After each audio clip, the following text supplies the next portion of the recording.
અત્યારે છેલ્લે આપણે ઇલેક્ટ્રિક ફ્લક્સ સમજ્યા હતા છોકરાઓ, અને ફ્લક્સમાં આપણે એવું સમજ્યા હતા ફ્લક્સ શું રિપ્રેઝન્ટ કરે છે, તો કે કોઈ પણ સરફેસમાંથી કેટલી number of electric field lines pass થાય છે. હવે ઇલેક્ટ્રિક ફ્લક્સ એટલે એવું સમજ્યા હતા that is the number of electric field lines crossing through given surface. જેટલી number of electric field lines વધારે પાસ થતી હશે એટલું ઇલેક્ટ્રિક ફ્લક્સ વધારે હશે કોઈ પણ સરફેસમાંથી. આપણે એનો મેઇન એક બેઝ આવો પણ ભણ્યા હતા છોકરો, જસ્ટ ફોર યોર રિવિઝન હું તમને સમજાવું કે આવી રીતના આપણી યુનિફોર્મ ઇલેક્ટ્રિક ફિલ્ડ હોય તો યુનિફોર્મ ઇલેક્ટ્રિક ફિલ્ડમાં ફ્લક્સ જે છે એ આપણે બે રીતે ડિફાઇન કરતા હતા. યુનિફોર્મ ઇલેક્ટ્રિક ફિલ્ડ હોય તો સિમ્પલ ઈ વેક્ટર ડોટ એ વેક્ટર, અને નોન યુનિફોર્મ ઇલેક્ટ્રિક ફિલ્ડ હોય તો close loop integration E vector dot DA vector. આ મેં તમને પ્રૂવ કરીને બી આપ્યું હતું. પહેલા આપણે છોકરાઓ ડી5 લીધું હતું, અને ખરેખર આપણે ઈ એ કોસ થીટા સમજ્યા હતા કે ઈ વેક્ટર ડોટ એ વેક્ટર કરો એટલે તમને આપણે ઈ એ કોસ થીટા આવે. પછી મેં તમને કીધું હતું કે નોન યુનિફોર્મ ઇલેક્ટ્રિક ફિલ્ડ હોય કોઈ સરફેસ હોય એટલે આપણે એક નાનો એવો એલિમેન્ટ લીધો તો એલિમેન્ટમાં ડીએ ઈ ડોટ ડીએ ઈ ડોટ ડીએ એવું કરીને આપણે ઇન્ટિગ્રેશન કરી નાખ્યું હતું. અચ્છા, આવું યુનિફોર્મ ઇલેક્ટ્રિક ફિલ્ડ હોય ને મેં તમને આવું એક મસ્ત ડિસ્કશન આપણે કર્યું હતું કે ભાઈ અહીંયા હું આવું એક હેમિસ્ફિયર રાખું છું. હેમિસ્ફિયર મેં રાખ્યું છે, અને હેમિસ્ફિયરમાં આપણે આવું પણ સમજ્યા હતા છોકરાઓ કે માની લો હું અહીંયા એક ઈ ડોટ એ મારે કરવું હોય, કારણ કે આ પોઈન્ટ પાસે બધી જગ્યાએ ઇલેક્ટ્રિક ફિલ્ડ યુનિફોર્મ છે. હવે સર મારે અહીંયા ઈ ડોટ ડીએ કેમ કરવું, તો ઈ ડોટ ડીએ કરવા માટે તમે યાદ કરો કે પહેલા તો આમાંથી 1 2 3 4 5 મેં આવું તમને સમજાવ્યું હતું. આની આગળ આપણે એક આવી ડિસ્ક રાખી હતી. માની લો આ ડિસ્ક હતી કે જેની રેડિયસ તમારી આર હતી, આની રેડિયસ એ તમારી આર હતી. આમાંથી પાસ થતું ફ્લક્સ હું પાસિંગ થ્રુ કહું તો ઈ એ એટલે છોકરાઓ આપણે પાયા સ્ક્વેર કહી દીધું હતું. ઈ ડોટ એ ઈ એટલે પાયા સ્ક્વેર કહી દીધું હતું. જેટલી ઇલેક્ટ્રિક ફિલ્ડ લાઇન્સ આ ડિસ્કમાંથી પાસ થાય છે એટલી જ number of electric field lines આ હેમિસ્ફિયરમાંથી પાસ થાય છે. તો આનો ફ્લક્સ બી આ જ આવવાનું હતું. અહીંયા એરિયા તમારે 2 પાયા સ્ક્વેર નહોતો કરવાનો, કહેવા હું એ માંગતો હતો, સમજાવવા એ જ માંગુ છું કે તમારે એનો ક્રોસ સેક્શનલ એરિયા જ લેવાનો આવે. કેમ સર ક્રોસ સેક્શનલ એરિયા? બે કારણ. એક લોજિક થી જેટલી 1 2 3 4 field lines electric field lines આ ડિસ્કમાંથી પાસ થાય છે એટલી જ ઇલેક્ટ્રિક ફિલ્ડ લાઇન્સ તમારા હેમિસ્ફિયરમાંથી પાસ થાય છે, તો ઈ ઇન્ટુ પાયા સ્ક્વેર જ આવવાનું. બીજી વાત કે સાહેબ મારે ઈ ડોટ એ કરવું છે, ચાલો સાહેબ આમાં તો ઈ ડોટ એ મસ્ત થતું હતું. માની લો અહીંયા નાનો એવો એક એરિયા લઉં, આનો ડીએ બી આઉટવર્ડ ઈ બી આઉટવર્ડ, તો કોઈ પણ જગ્યાએ તમે જોવા જાવ ઈ અને ડીએ વચ્ચેનો એંગલ 0 હતો. ઈ ડીએ cos 0 1 થઈ જાય. ઈ યુનિફોર્મ હતું એટલે 12 લઈ લીધું. તો આપણે ક્લોઝ લૂપ ઈ ડીએ cos 0 1 ઈ યુનિફોર્મ એટલે 12 ડીએ કરીએ એટલે છોકરાઓ પાયા સ્ક્વેર આવી જતો. આની અંદર સર ઈ ડોટ ડીએ માં હું શું કહું કે ભાઈ તમે ચાલો અહીંયા આપણે એક આવી રીતનો એલિમેન્ટ લઈએ. અચ્છા, હું એમ કીધું કે આ ડીએ આમ આઉટવર્ડ છે છોકરાઓ, ઈ આમ છે, તો બે વચ્ચેનો એંગલ ગ્રેટર ધેન 90 થઈ ગયો. અચ્છા, અહીંયા માની લો આમ એરિયા વેક્ટર લઈ લો, આ ડી આમ લઈ લો ને ઇલેક્ટ્રિક ફિલ્ડ આમ છે, અહીંયા બે વચ્ચેનો એંગલ ગ્રેટર ધેન 90 થઈ ગયો. હવે મને નથી ખબર કે આ એંગલ કેટલા છે, આ અહીંયા ક્યાં 110 ડિગ્રી હશે, ક્યાં 120 હશે, આપણને ખબર જ નથી. તો હવે શું કરવું? તો એની માટે મેં તમને કીધું હતું કે હવે આ લોજિકની અંદર આપણે જવું હોય તો શું કરવું? અહીંયા ડીએ ના બે કમ્પોનન્ટ લેવાના આવતા હતા. પણ ઈ આપણે વાત ઓલરેડી મેં તમને લાસ્ટ લેક્ચરમાં સમજાવી ચૂકી. તો અહીંયા હું તમને એટલું કહી શકું કે જેટલું ઇલેક્ટ્રિક ફ્લક્સ આમાંથી પાસ થાય છે એટલું જ ઇલેક્ટ્રિક ફ્લક્સ આમાંથી પાસ થાય. તો અહીંયા ડાયરેક્ટલી 5 ઇઝ ઇક્વલ ટુ હું શું કહી શકું? ઈ ઇન્ટુ પાયા સ્ક્વેર. હા, તમે ડીએ ના બે કમ્પોનન્ટ આમ ને આમ આપણે લેતા હતા. ડીએ ના અહીંયા બે કમ્પોનન્ટ આપણે માની લો આ ડાયરેક્શનમાં છે તો આમ અને આમ બે કમ્પોનન્ટ લેતા હતા. ટૂંકમાં ઇલેક્ટ્રિક ફિલ્ડને જે પરપેન્ડિક્યુલર ક્રોસ સેક્શન હોય, ક્રોસ સેક્શનમાંથી અહીંયા તમારું ઇલેક્ટ્રિક ફ્લક્સ પાસ થવાનું હતું, ધેટ ઇઝ પાયા સ્ક્વેર. હવે આજે છોકરાઓ કન્ટિન્યુટીની અંદર, અચ્છા મેં આમાં એક રેન્ડમ શેપ સરફેસ ભી લીધી હતી. હવે આપણે આજે એક નવું સ્ટાર્ટ કરીએ છીએ, ધેટ ઇઝ ઇલેક્ટ્રિક ફ્લક્સ.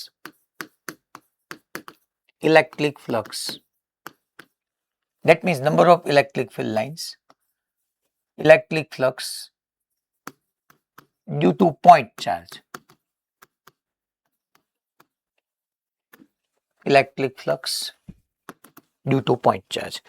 મારે છોકરાઓ પોઈન્ટ ચાર્જ ને લીધે અહીંયા પહેલા તમારી પાસે ઇલેક્ટ્રિક ફ્લક્સ ફાઇન્ડ કરાવડાવવું છે. તો એની અંદર શું થશે છે તો કે એની અંદર સિમ્પલ છે ભાઈ, ઇલેક્ટ્રિક ફ્લક્સ પોઈન્ટ ચાર્જનું ઇલેક્ટ્રિક ફિલ્ડ આપણને ખબર છે કે ભાઈ પોઝિટિવ લઈએ તો રેડિયલી આઉટવર્ડ આવે અને નેગેટિવ લઈએ તો રેડિયલી ઇનવર્ડ્સ આવે.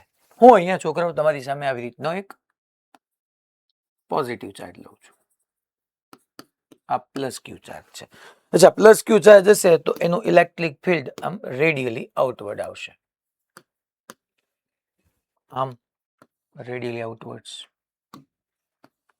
આમ રેડિયલી આઉટવર્ડ્સ, આમ radially આઉટવર્ડ્સ, radially આઉટવર્ડ્સ, radially આઉટવર્ડ્સ, radially આઉટવર્ડ્સ, radially આઉટવર્ડ્સ, radially આઉટવર્ડ્સ.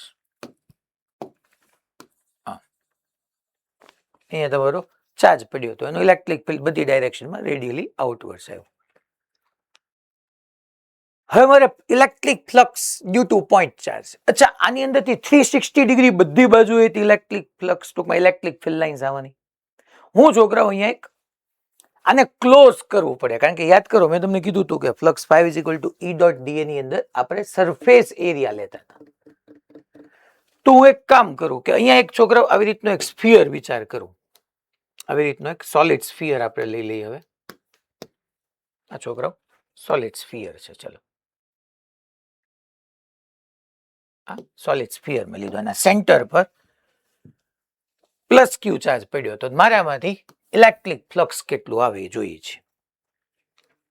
અચ્છા, ઇલેક્ટ્રિક ફ્લક્સ બાય ડેફિનેશન પહેલા તો તમે બધું બેઝિક થી સમજીએ. જો અચ્છા, ઇલેક્ટ્રિક ફિલ્ડ કોનું છે? પોઈન્ટ ચાર્જનું. સાહેબ uniform, non uniform? Non uniform. Point ચાર્જને કારણે KQ/R², આર સાથે તમારું ઇલેક્ટ્રિક ફિલ્ડ ચેન્જ થતું હોય. તો નોન યુનિફોર્મ હોય તો કયું ફોર્મ્યુલા આવે? તો ફ્લક્સ, હું અહીંયા હેડિંગ આપી દઉં, flux due to point charge, flux due to point charge. કોનામાંથી પાસ થતું ફ્લક્સ લીધું મેં? સ્ફિયરમાંથી. જે સ્ફિયરની રેડિયસ આપણે અત્યારે અહીંયા કેપિટલ આર કહી દઈએ, આર કેપિટલ આર કહી દઈએ. તો છોકરાઓ પોઈન્ટ ચાર્જનું ઇલેક્ટ્રિક ફિલ્ડ નોન યુનિફોર્મ હોય, નોન યુનિફોર્મ ઇલેક્ટ્રિક ફિલ્ડને કારણે flux close loop integration E.da. અને છોકરાઓ મેં કીધું હતું that is the surface integral of electric field. યાદ કરો, વિદ્યુત ક્ષેત્રના સરફેસ ઇન્ટિગ્રલ એટલે આપણે છોકરાઓ એક વિદ્યુત ક્ષેત્રનું મેં રેખા સંકલન બનાવ્યું હતું, વિદ્યુત ક્ષેત્રનું પૃષ્ઠ સંકલન થયું, surface integral of electric field E.da. સાહેબ ઈ ને બહાર કાઢી લઉં. ડી એટલે શું? તો કે આખાનો એરિયા એ છે, તો હું અહીંયા ડી એટલે એલિમેન્ટ લઈશ, E.da. સાહેબ ઈ ને તો બહાર લઈ લેવાય ને, નોન યુનિફોર્મ છે યુનિફોર્મ નહીં, ઈ બધી જગ્યાએ જુદું જુદું છે. જો આખો તમારો સ્ફિયર જો મારે electric flux due to point charge જોઈએ છે, પણ ઈ જે ફ્લક્સ ક્યાંથી પાસ થતું લેવું છે? તો કે ભાઈ એક સ્ફિયરમાંથી. અચ્છા, આ પોઈન્ટ પાસે તમે જો, આ પોઈન્ટ પાસે તમે જો, આ પોઈન્ટ, આ પોઈન્ટ, આ પોઈન્ટ, આ પોઈન્ટ, આ બધા પોઈન્ટ પાસે તમે છોકરાઓ ચેક કરો, ઇલેક્ટ્રિક ફિલ્ડની ડાયરેક્શન જુદી જુદી છે, તો હું ઈ ને બહાર ન લઈ શકું. ચાલો, આખાને કારણે મારે ફ્લક્સ, આખા સ્ફિયરમાંથી ફાઇન થતું ફ્લક્સ મારે જોતું છે, તો એની માટે પહેલા એલિમેન્ટ લઈએ. તો પહેલા હું અહીંયા છોકરાઓ આવી રીતનો એક એલિમેન્ટ લઉં. આખાનો એરિયા એ છે, તો આનો એરિયા હું DA કહી દઉં, અને DA છે તો આપણને ખબર છે કે એનો એરિયા વેક્ટર, માની લો તમે આમ લઈ લો તો આ સાઈડ રેડિયલી ટૂંકમાં આઉટવર્ડ્સ હોય, આ DA મેં કીધું. અચ્છા, અહીંયા તમારું ઇલેક્ટ્રિક ફિલ્ડ આ જગ્યાએ E હશે, અને E અને DA વચ્ચેનો એંગલ કેટલાનો? 0. એવું નહીં, આખા સ્ફિયર પર અહીંયા તમે એક એરિયા લઈ લો. ચાલો અહીંયા એક એરિયા લઉં હું, એલિમેન્ટલ એરિયા. તો અહીંયા એલિમેન્ટલ એરિયા કેટલો છે? DA vector. અચ્છા, આ પોઈન્ટ પાસે ઇલેક્ટ્રિક ફિલ્ડ આમ, DA બી આમ, તો DA અને E બંને સેમ ડાયરેક્શનમાં, એટલે બંને વચ્ચેનો એંગલ 0. ચાલો અહીંયા વિચાર કરી લો તો કે અહીંયા E તો આમ છે જ તે છોકરાઓ, E તો છે જ, DA તે છોકરાઓ આમ જ જવાનું, તો E વેક્ટર અને DA વેક્ટર બે એકબીજાને પેરેલલ એટલે 0. આખા સ્ફિયર પર તમે નાના નાના નાના નાના નાના DA લેતા જાઓ, કોઈ પણ જગ્યાએ E અને DA વચ્ચેનો એંગલ 0 છે, તો flux 5 = close loop integration E.da cos 0 થઈ જાય છોકરાઓ. અને હવે તમે જોવા જાઓ, હું પહેલા છોકરાઓ E ને બહાર નહોતો કાઢી શકતો, કારણ કે E વેક્ટર હતું ને વેક્ટર વાઇઝ E જુદું જુદું છે. ત્રણેય તમે એલિમેન્ટ મેં લીધા, જ્યાં એલિમેન્ટ લીધા સરફેસ એલિમેન્ટ આવી રીતના, સોરી એરિયા એલિમેન્ટ, તો આ ત્રણેય જગ્યાએ જો E ની ડાયરેક્શન જુદી જુદી છે, તો E વેક્ટર યુનિફોર્મ નહોતું. બટ યસ મેગ્નિટ્યુડ વાઇઝ તો તમે જોવા જાવ તો કે ક્યુ બાય આર સ્ક્વેર. તો હવે આની વેલ્યુ આપણને ખબર છે 1 થવાની છે. તો હું flux 5 is equal to E ને બહાર કાઢી લઉં, close loop integration, close surface not loop, close surface integration dA હું કીધું. તો જોવા જઈએ છોકરાઓ તો ઈ અને dA dA dA dA dA dA dA dA કરો એટલે છોકરાઓ શું આવવાનું તો કે 4 પાઈ આર સ્ક્વેર આખાનું આવી જવાનું 4 પાઈ આર સ્ક્વેર. અચ્છા ઈ અહીંયા હું બહાર કાઢી શક્યો, અહીંયા હું લખી દઉં છોકરાઓ E vector does not equal to uniform. E vector uniform નથી but E is equal to uniform. સાહેબ તમે એક વખત એમ કહો છો કે flux due to point charge તમે ફોર્મ્યુલા નોન યુનિફોર્મ નહીં વાપરી અને અહીંયા પાછા એમ કહો છો યુનિફોર્મ થઈ ગયું. તો જ હું એને કોન્સ્ટન્ટ લીધો હોય તો જ બહાર લઈ શકું ને છોકરા. યુનિફોર્મ ઇન ધ સેન્સ કે પોઈન્ટ ચાર્જ થી આર જેટલા બધા જ પોઈન્ટ પર, પોઈન્ટ ચાર્જ થી આર જેટલા ડિસ્ટન્સ છે, જેટલા બી સ્પેરિકલ પોઈન્ટ છે એ બધા પોઈન્ટ પર તમારી ફોર્મ્યુલા કે ક્યુ બાય આર થશે. ઈ ટર્મ્સ ની અંદર યુનિફોર્મ. અન્ડરસ્ટુડ બધાને ભાઈ? મેં શું કીધું નોન યુનિફોર્મ ને યુનિફોર્મમાં લોચા ન પડવા જોઈએ. તો આ છોકરાઓ હવે ઈ ની વેલ્યુ મૂકી દઈએ ચાલો સાથે, ભલે તમે આ લખી નાખ્યું, હું એક સ્ટેપ કટ કરું છું. અચ્છા પોઈન્ટ ચાર્જ ને કારણે કેટલું થાય તો કે કે ક્યુ બાય આર સ્ક્વેર અને ડીએ ડીએ ડીએ કરો તો 4 પાઈ આર સ્ક્વેર કટ થઈ ગયું તો ફ્લક્સ 5 ઇઝ ઇક્વલ ટુ આવી ગયું છોકરાઓ 4 પાઈ કે ક્યુ. અચ્છા 4 પાઈ ક્યુ એઝ ઇટ ઇઝ, કે ની જગ્યાએ હું પાછો લખી નાખું 1/4 પાઈ એપ્સિલોન 0. હું છોકરાઓ અહીંયા ફ્રી સ્પેસમાં જ વાત કરું છું. તો 4 પાઈ તમારો કટ થઈ જશે તો ફ્લક્સની ફોર્મ્યુલા બે યાદ રાખજો, ક્યુ અપોન એપ્સિલોન 0 બી યાદ રાખશો અને 4 પાઈ કે ક્યુ પણ તમે યાદ રાખી શકો છોકરાઓ. પોઈન્ટ ચાર્જને લીધે તમને કોઈ ફ્લક્સ પૂછે તો પોઈન્ટ ચાર્જને લીધે ફ્લક્સની ફોર્મ્યુલા થવાની છે છોકરાઓ ક્યુ upon epsilon 0. Electric flux due to point charge કેટલું આવવાનું છે તો કે electric flux due to point charge q upon epsilon 0. અચ્છા આ ફ્લક્સ કયું હશે ખબર છે? આ ફ્લક્સ નેટ એમર્જિંગ આઉટ હશે, પાસિંગ થ્રુ નહીં હોય. આજે હું ફ્લક્સ કહું છું ને this is not a passing through. ગૌસના નિયમમાં તમને હમણાં હું ગૌસના નિયમમાં સમજાવું છું બધું. અચ્છા અહીંયાથી જો ને બધું ફ્લક્સ બહાર જ આવે છે, ઇલેક્ટ્રિક ફિલ્ડ લાઇન્સ બહાર જ આવે છે. તો electric flux due to point charge છોકરાઓ ક્યુ અપોન એપ્સિલોન 0. આની આ વાત આજના લેક્ચરમાં હમણાં જ 15-20 મિનિટ કે વધીને અડધી કલાક પછી હું તમને બીજી એક શોર્ટકટ મેથડથી પ્રૂવ કરાવડાવું. That is called solid angle. Right? ચાલો હવે અહીંયા હું તમને 3 ઇમ્પોર્ટન્ટ પોઈન્ટ્સ લખાવી છે. નોટ, આ નોટને તમે સૌથી પ્રાયોરિટી આપજો. આ પ્રૂફ તો ઠીક છે યાર, ઇઝી જ હતું, આમાં કઈ નવું નહોતું. હવે હું તમને જે નોટ કહું છું, ઇમ્પોર્ટન્ટ પોઈન્ટ્સ કયો, નોટ કયો, જે તમે કયો એ આ ખાસ યાદ રાખવાના છે. આના બેઝ ઘણા બધા થિયોરેટિકલ ક્વેશ્ચન તમારી સામે આવી શકે છે. પહેલો એમાં ઇમ્પોર્ટન્ટ પોઈન્ટ છોકરાઓ કે હું અહીંયા આવી રીતના બે કોન્સન્ટ્રિક સ્ફિયર લઉં છું. આ એક સ્ફિયર, આ બીજું સ્ફિયર, પણ બે કોન્સન્ટ્રિક છે. અને અહીંયા છોકરાઓ એના સેન્ટરમાં હું પ્લસ ક્યુ ચાર્જ મૂકી દઉં છું. આ પ્લસ ક્યુ ચાર્જ છે.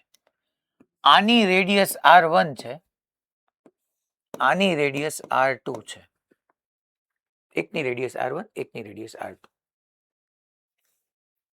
અચ્છા પ્લસ ક્યુ ચાર્જ પડ્યો છે તો આપણને ખબર જ છે કે પ્લસ ક્યુ ચાર્જને લીધે ઇલેક્ટ્રિક ફિલ્ડ એની અંદરથી રેડિયલી આઉટવર્ડ્સ અને રેડિયલી આઉટવર્ડ્સ અને કારણે રેડિયલી આઉટવર્ડ્સ, પોઝિટિવને કારણે રેડિયલી આઉટવર્ડ્સ. અચ્છા આ પોઝિટિવને કારણે રેડિયલી આઉટવર્ડ્સ. અચ્છા આને કારણે રેડિયલી આઉટવર્ડ્સ. અચ્છા આને કારણે રેડિયલી આઉટવર્ડ્સ, રેડિયલી આઉટવર્ડ્સ, રેડિયલી આઉટવર્ડ્સ. તમે જોવા જાઓ તો તમને સમજાઈ જાય. ચાલો એક R1 રેડિયસ વાળું સ્ફિયર લીધું, એક R2 રેડિયસ વાળું સ્ફિયર લીધું. અચ્છા હું પહેલા આમાંથી ફ્લક્સ φ1 કીધું છે. R1 રેડિયસ વાળા સ્ફિયર છે એને કારણે electric flux emerging out, net electric flux emerging out છોકરાઓ φ1 મેં કહી દીધું. તો φ1 કેટલું થાય તો કે સાહેબ આપણે ભણી ગયા ક્યુ બાય એપ્સિલોન 0. યસ રાઈટ, યા 4 પાઈ કે ક્યુ આવું થવાનું છે. અચ્છા, પછી હું તમને એમ કહું કે તમે મને લખાવો ને છોકરાઓ, તમે મને એ લખાવો કે આ R2 રેડિયસ માંથી કેટલું ફ્લક્સ આવવાનું છે, R2 રેડિયસ વાળા સ્ફિયર માંથી. That is Q by epsilon 0. કારણ કે R2 રેડિયસ વાળા સ્ફિયર ના સેન્ટર પર Q જ છે અને R1 રેડિયસ વાળા સ્ફિયર ના સેન્ટર પર તો Q જ છે, તો એમાંથી ફ્લક્સ એ Q બાય એપ્સિલોન 0 થાય. યા ફોર્મ્યુલા યાદ કરો, ધેટ ઇઝ 4 પાઈ KQ.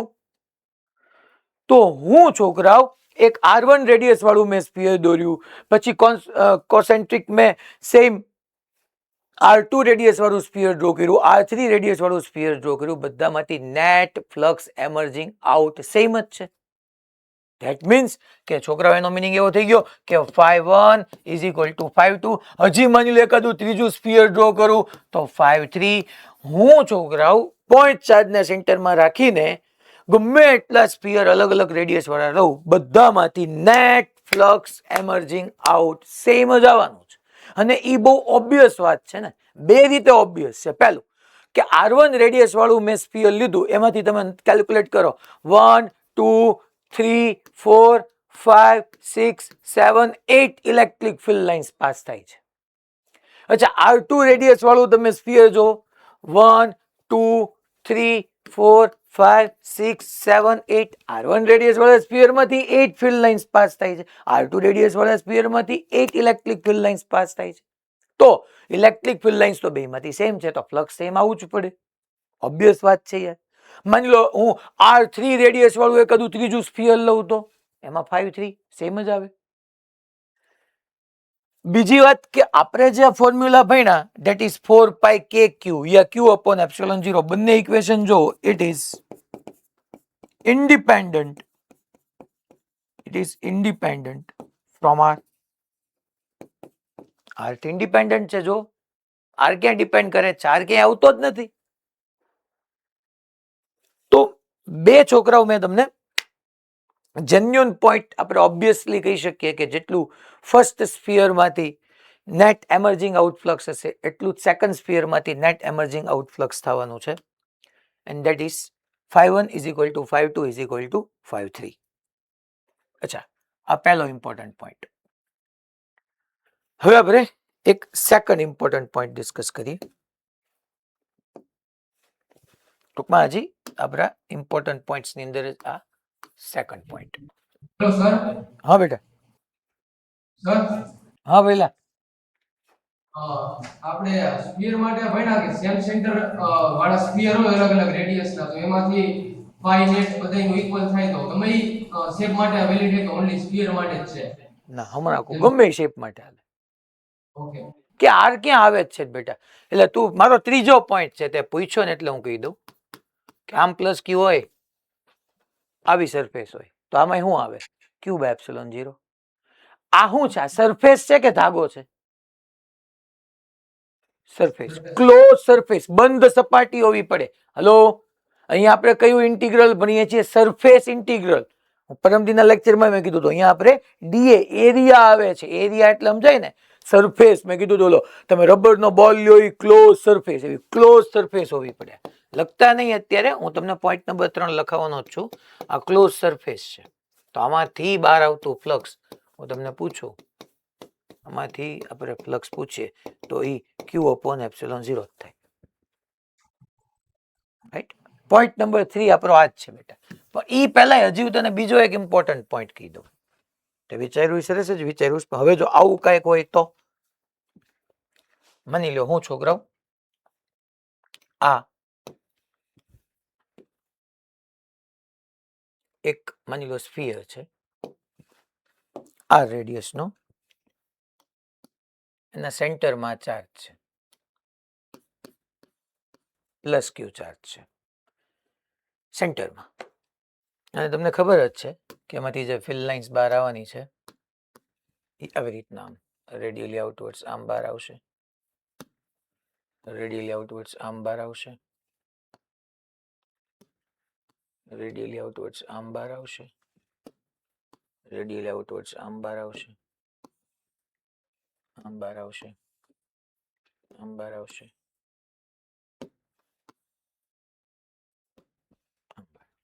આ પ્લસ ક્યુ ચાર્જ છે.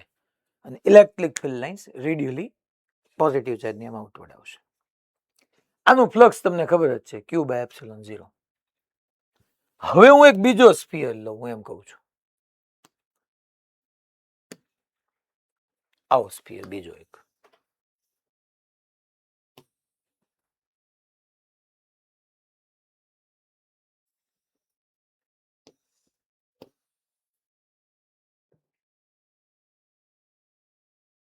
આવો મેં એક બીજો સ્ફિયર લીધો.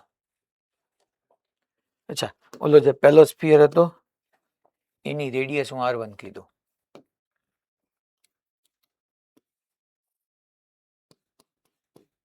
અચ્છા સાહેબ, આ તો ઓલું જ થઈ ગયું, ઓલું નથી થયું. તમે ઓબ્ઝર્વ કરો, અહીંયા ચાર્જ હવે બીજા સ્ફિયરના સેન્ટર પર નથી પડ્યો. ઓલા પર મેં બે સ્ફિયર લીધા હતા, બંને કોન્સેન્ટ્રિક સ્ફિયર હતા. આ કેસની અંદર તમે એવું કહી શકો this both sphere are concentric sphere, સમકેન્દ્રીય. બેનું સેન્ટર સેમ હતું એટલે કોન્સેન્ટ્રિક કહી શકાય આપણે. અહીંયા જુઓ તમે, આ બીજો જે સ્ફિયર છે જેની રેડિયસ હું R2 કહી રહ્યો છું, એનું સેન્ટર તો અહીંયા ક્યાંક હશે ને છોકરા. માની લો એનું સેન્ટર તો આમ ક્યાંક હશે ને, અહીંયા. અને આ તમારી છોકરા ઇલેક્ટ્રિક ફ્લક્સ લાઈન આમ છે, આમ બહાર આવતી હશે, આમ આમ આમ.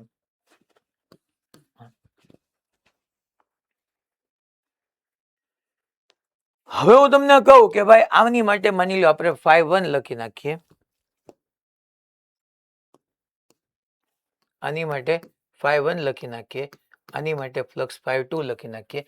phi1 તો તમે બધા મસ્ત કહી શકો q બાય એપ્સિલોન 0 થાય છે. સાહેબ phi2 કેટલું થાય? ઓબ્વિયસ છે, જેટલી ફિલ્ડ લાઇન્સ ફર્સ્ટ સ્ફિયર માંથી ક્રોસ કરી પાસ થઈ એટલી જ ફિલ્ડ લાઇન્સ સેકન્ડ માંથી. અહીંથી તમે જોજો. અચ્છા જોવો તો ફર્સ્ટ સ્ફિયર માંથી જે આ ફિલ્ડ લાઇન્સ પાસ થઈ અહીંથી બીજામાંથી થઈ. અચ્છા પહેલામાંથી જે પાસ થઈ એ બીજામાંથી પાસ થઈ. આ જે પાસ થઈ પહેલામાંથી બીજામાંથી પાસ થઈ, પહેલામાંથી પાસ થઈ બીજામાંથી થઈ, પહેલામાંથી પાસ થઈ બીજામાંથી, બધી જગ્યાએ. તો ડેફિનેટલી phi2 આ જ થવું પડે. તો ધેટ મીન્સ કે ઓલા જે ભાઈબંધે પૂછી હતી કે સરફેસ સ્ફેરિકલ ન હોય સાહેબ, ગમે એ શેપની હોય, એ તો ઓકે, તો થવાનું જ છે. પણ આખું સ્ફિયર છે એના સેન્ટર પર ચાર્જ પડ્યો હોય કે સેન્ટર સિવાયના કોઈ પણ પોઈન્ટ પર ચાર્જ પડ્યો હોય, definitely net flux emerging out same જ રહે, that is q by epsilon 0. તો આમાં સમજવાનું શું હતું? આમાં સમજવાનું એ હતું તમારે કે આ ચાર્જ જરૂરી નથી કે તમારા સ્ફિયરના સેન્ટર પર જ હોય. આ ચાર્જ અહીંયા ક્યાંક હોય કે અહીંયા ક્યાંક હોય, તોય ફ્લક્સ એમર્જિંગ આઉટ પૂછું એટલે તમારો આન્સર q બાય એપ્સિલોન 0 જ આવવો પડે. હા, હવે હું તમને આની અંદર ઈ ડેપ્થ ચોક્કસ આપીશ કે ભાઈ અહીંયા એવું બની શકે. જો છોકરાઓ હવે તમે બરાબર શાંતિથી સમજજો. હવે સમજવાની વાત આવી, લખવાનો પછી ટાઈમ આપીશ, પણ પહેલા સમજી લો કે આ તમારો પોઈન્ટ ચાર્જ કેપિટલ Q છે. જો તો આ તમારું આખું કેપિટલ R2 રેડિયસ વાળું આ સ્ફિયર નો આપણે વિચાર કરીએ છીએ, R2 રેડિયસ વાળા આ સ્ફિયર નો. તો જો તો આ પોઈન્ટ ચાર્જ આ સાઈડ થી નજીક છે તો ત્યાં ફ્લક્સ વધારે હોય કારણ કે ઇલેક્ટ્રિક ફિલ્ડ વધારે હોય, અને આ બાજુ દૂર છે. તમે સમજો કે આખું તમારું સ્ફિયર આમ હોય, ચાર્જ અહીંયા ક્યાંક પડ્યો છે, તો અહીંયા ઇલેક્ટ્રિક ફિલ્ડ વધારે આવવાનું ને KQ બાય સ્ક્વેર મુજબ. અહીંયા ઇલેક્ટ્રિક ફિલ્ડ ઓછું આવવાનું કારણ કે પોઈન્ટ ચાર્જની ફોર્મ્યુલા KQ બાય સ્ક્વેર. તો આ સાઈડ નજીક છે, આ સાઈડ દૂર છે. સાહેબ તોય ફ્લક્સ કેમ સેમ થયું? સમજાવું. માની લો હું આ પોઈન્ટ પર આવી ગયો, ચલો તો આપણે અહીંયા એક એલિમેન્ટ લઈએ, આ Q ને કારણે. જો તો આ પ્લસ Q ને કારણે ઇલેક્ટ્રિક ફિલ્ડ રેડિયલી આઉટવર્ડ, એ બરાબર છે. પણ ઈ પોઈન્ટ પાસે એરિયા વેક્ટર માટે મારે આમ જવું પડશે ને, એરિયા વેક્ટર માટે મારે આમ જવું પડશે ને. અહીંથી આમ એરિયા વેક્ટર આમ આવશે, એરિયા વેક્ટર આમ આવશે, ધેટ ઇઝ dA વેક્ટર. આ તમારું ઇલેક્ટ્રિક ફિલ્ડ અને બંને વચ્ચેનો એંગલ થીટા. અચ્છા સામે તમને મસ્ત રીતે સમજાય. જો તો આ પોઝિટિવ ચાર્જનું ઇલેક્ટ્રિક ફિલ્ડ રેડિયલી આઉટવર્ડ, એમાં કઈ કોઈ વાંધો જ ન હોવો જોઈએ. પણ એરિયા વેક્ટર ને માની લો આમ એક નાનો એવો એલિમેન્ટલ એરિયા dA લઉં તો ઈ તો જોવો તો આ સેન્ટર થી આ લાઈન ને કનેક્ટ કરતી આમ ની આવી જાય, જોવો તો ધેટ ઇઝ dA. તો બંને વચ્ચેનો એંગલ કંઈક થઈ ગયો.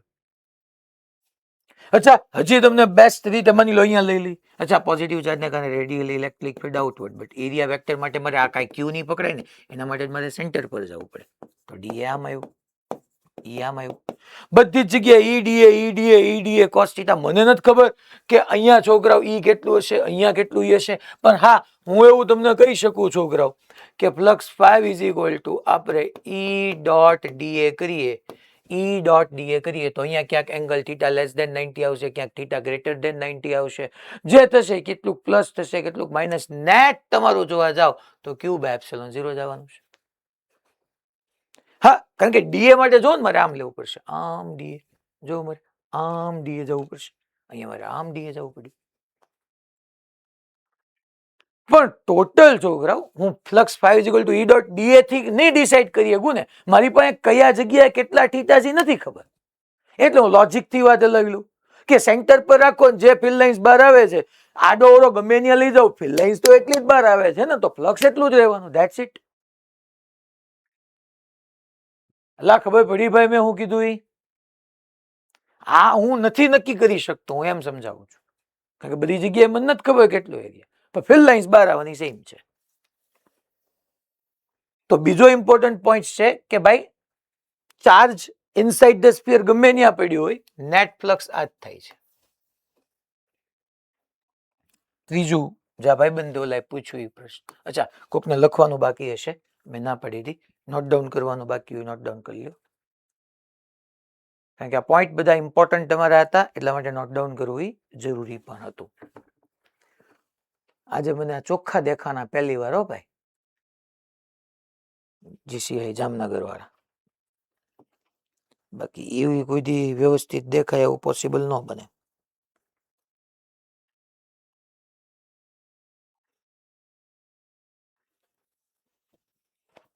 આજે સાહેબ એ લોકો હરિયા આવ્યા છે. હે આજે એ લોકો હરિયા આવ્યા, અહીંયા આવ્યા હરિયા. ઠીક, અચ્છા ઓકે.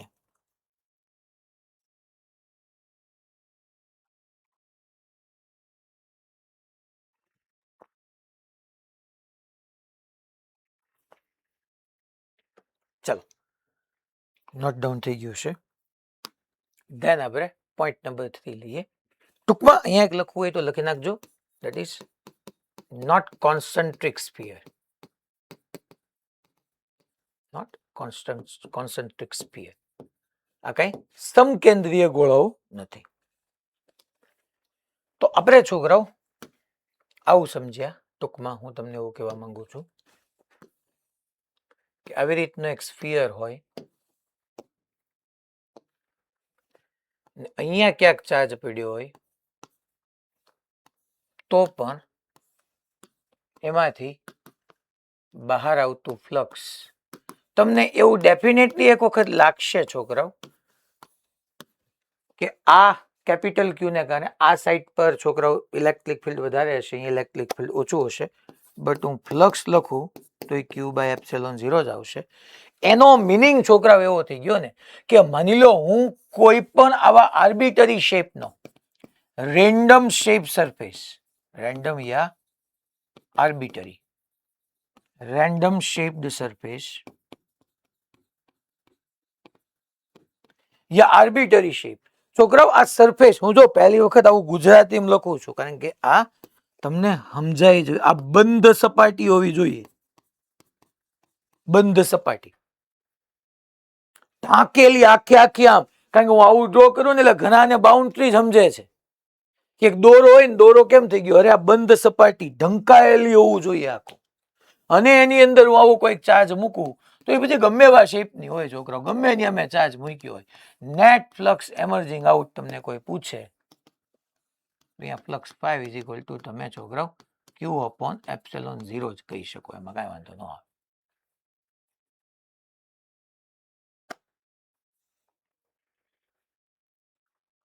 સ્ફિયર માટે મેં કીધું છોકરાઓ, અને રેન્ડમ યા આર્બિટરી શેપ્ડ સરફેસ બટ બંધ સપાટી ઢાંકેલી હોવી જોઈએ. જો આ ઢંકાયેલી ન હોય તો મેં કીધું એ વાત અહીંયા વેલિડ થવાની નથી. સપાટી ઢાંકેલી હોવી જરૂરી છે.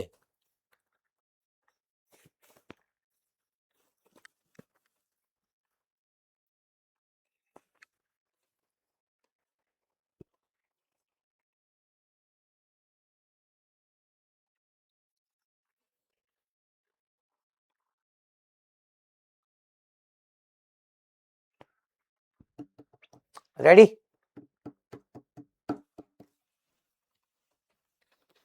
ચાલો હવે એક ઇમ્પોર્ટન્ટ પોઈન્ટમાં આપણે આમાં આમાં એડ ઓન કરીએ. એક્ઝામ્પલ જ આપણે કહી દઈએ. અહીંયા માની લો છોકરો આવી રીતનું મસ્ત એક પ્લસ ક્યુ ચાર્જ પડ્યો છે અને પોઝિટિવ ચાર્જ છે. પોઝિટિવ ચાર્જનું ઇલેક્ટ્રિક ફિલ્ડ એની અંદર આઉટવર્ડ આવે. આમ આવ્યું, આમ આવ્યું, આમ આવ્યું, આમ આવ્યું, આમ આવ્યું, આમ આવ્યું, આમ, અને હું તમને એમ કહું છું કે હું અહીં આવી રીતનો એક ક્લોઝડ સરફેસ રાખ્યો. અમે બંધ સપાટી છે. પહેલા પાછો યાદ અપાવી દઉં છું, છેલ્લી વાર કહું, ઢાંકેલી, ટૂંકમાં બધી બાજુ ક્યાંયથી ખુલ્લી ન આવી, ઢાંકેલી એક સપાટી છે. અને આમાંથી હું તમને પૂછું છું કે ભાઈ નેટ એમર્જિંગ આઉટ ફ્લક્સ કેટલું? Fine net emerging out flux, બહાર આવતું કુલ flux. Fine net emerging out flux through this surface.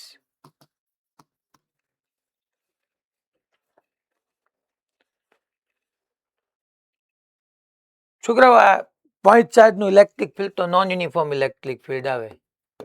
તો નોન યુનિફોર્મ ઇલેક્ટ્રિક ફિલ્ડ માટે ફ્લક્સ હું કહી શકું ક્લોઝ લૂપ નહીં, sorry, close surface integration E vector dot D vector. અચ્છા, પહેલા લાસ્ટ લેક્ચરના લોજિક પરથી અમુક સ્ટુડન્ટ્સને જવાબ આવડી જ ગયો કે સાહેબ આમાં આન્સર 0 આવવાનો છે. કારણ કે જેટલી તમારી ફિલ્ડ લાઇન્સ આ ક્લોઝ સરફેસની અંદર એન્ટર થાય જેટલી જ બહાર આવે છે.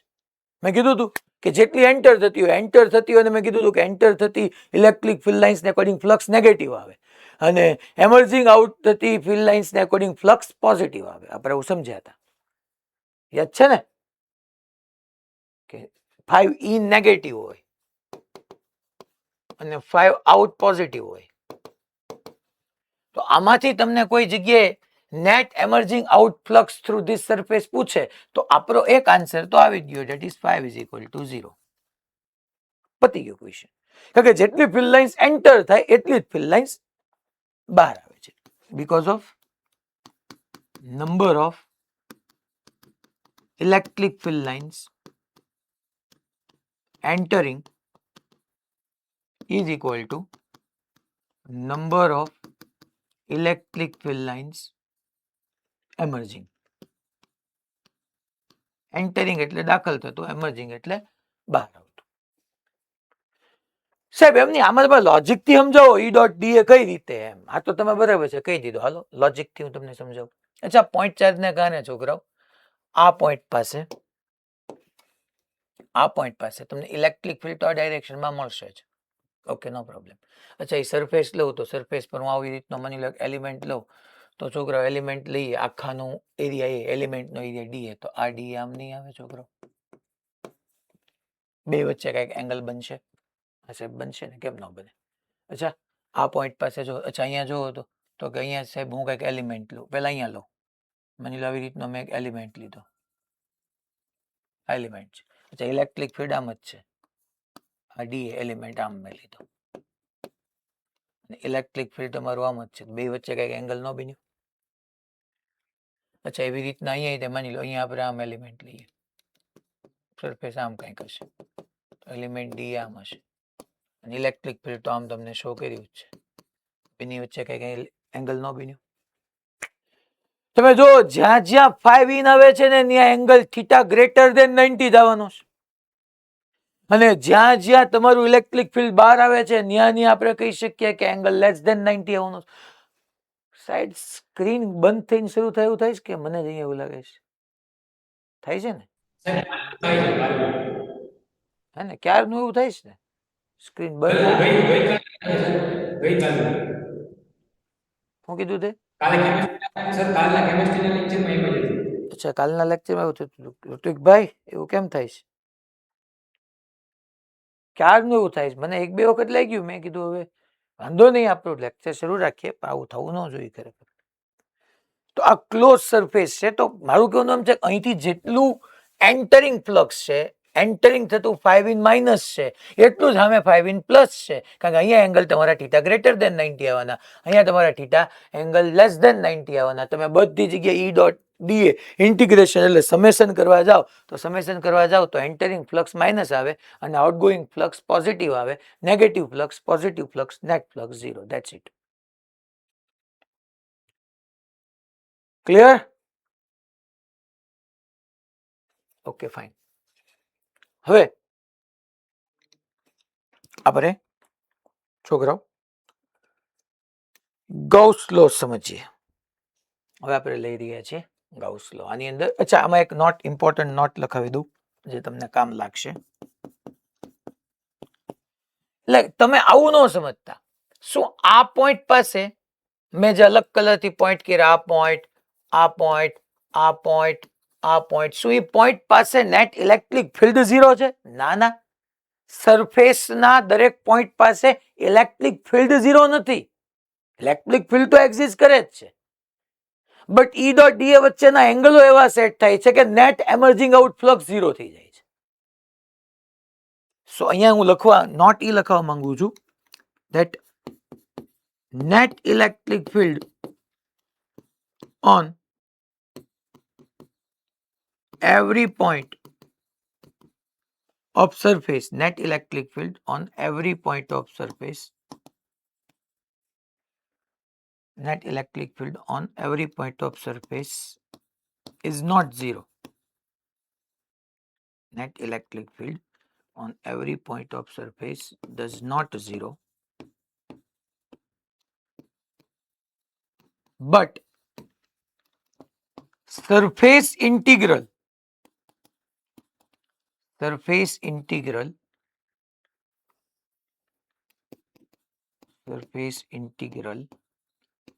electric field on every point is 0. That means છોકરાઓ surface integral of electric field એટલે આપણે એને ફ્લક્સ કહેતા હતા છોકરાઓ, એ 0 છે.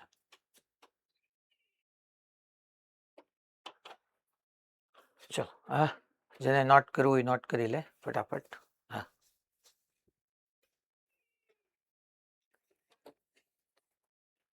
હવે આપણે છોકરાઓ ગાઉસ લો સમજીએ છીએ અને પછી નેક્સ્ટ. ચાલો હેડિંગ આપીએ છોકરાઓ હવે ઇમ્પોર્ટન્ટ એક ગાઉસ લો. હા ભઈલા, તમે એમ કીધું કે ઇલેક્ટ્રિક ફ્લક્સ જે છે ને એ હા. મતલબ સરફેસ ઇન્ટિગ્રલ દરેક પોઈન્ટ ઉપર 0 થાય એમ કીધું છે, પણ આપણે એમ જોવા જઈએ તો એ કોઈ એંગલ બનાવે તો 0 તો ના થાય ને. ફરીથી દરેક પોઈન્ટ પર શું કે છે? તમે એમ લખાવડાવ્યું કે દરેક પોઈન્ટ ઉપર surface integral of electric field line 0 થાય, બટ આપણે એમ જોઈએ તો નેટ આપણા ક્લોઝ સરફેસનું 0 થાય, એવું જ થાય ને? હા, એટલે આ એમ લખ્યું છે net electric field on every point of surface does not equal to 0, but surface integral of electric field on surface, yes right, not every point, on surface, અહીંયા every point નહીં આવે કારણ કે every point પાસે તો કંઈક ને કંઈક એંગલ બનશે. on surface is 0. Ready? Okay, આખા સરફેસ પર જ 0 થવાનું છે ને. ઓલું એવરી પોઈન્ટ માટે લખ્યું કે દરેક પોઈન્ટ પાસે electric field does not equal to 0 છે, but surface integral of electric field on surface is 0. That's why તમારું ફ્લક્સ 0 આવ્યું છે. હવે છોકરાઓ આપણે ગોસ લો લઈએ છીએ. આ આખું સૌથી ઇમ્પોર્ટન્ટ છે. પેલા આ આપણને it provides relation between enclose charge and net flux emerging out. ત્યાં net emerging out flux. It provides electric field due to symmetric charge distribution. હું અહીંયા કહી દઉં છું છોકરાઓ, ગોસ લો પહેલો ઇમ્પોર્ટન્ટ સ્ટેટમેન્ટ. ગાઉસ લો કયો, ગોસ લો કયો. અચ્છા, બેઝિકલી આ શેના માટે છે તમને સમજાવું હમણાં બધું. પહેલા it is provide relation between charge enclosed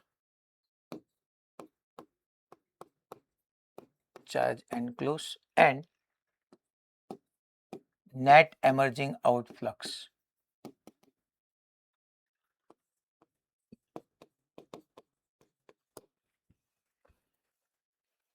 ટૂંકમાં એક એનક્લોઝ ચાર્જ, એનક્લોઝ એટલે ઘેરાતો, ઘેરાનો કોની હોય તો કે ભાઈ જો સરફેસ ક્લોઝ હોય તો જ ઘેરાય, બાકી ઘેરાવાનું વાત છે નહીં.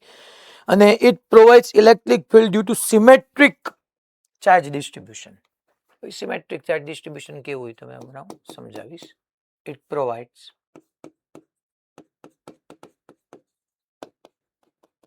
ઇલેક્ટ્રિક ફિલ્ડ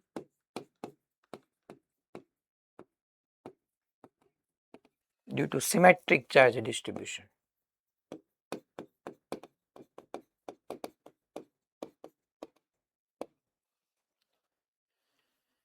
છોકરાઓ ગોસ લો આપણે સમજીએ સાથે સાથે એમ જ કહે છે કે the net emerging out flux is equal two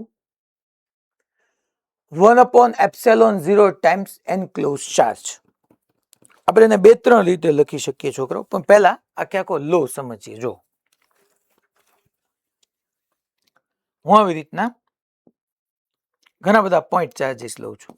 માની લો એક Q1 ચાર્જ લીધો, આ Q2 ચાર્જ લીધો, અહીંયા Q3 ચાર્જ લીધો, અહીંયા Q4 પોઈન્ટ ચાર્જ લીધો, અહીંયા Q5 પોઈન્ટ ચાર્જ લીધો, અહીંયા Q6 પોઈન્ટ ચાર્જ લીધો,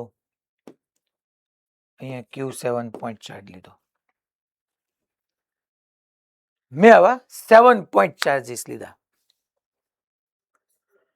અને હું છોકરાઓ એક ક્લોઝડ સરફેસ લઉં છું, ઢાંકેલી સરફેસ, કારણ કે ફ્લક્સ તો યાર અહીંયા આપણે પોઈન્ટ ચાર્જીસ છે તો એના માટે ક્લોઝ સરફેસ, એક ઢાંકેલી સરફેસ લઉં છું આવી રીતની.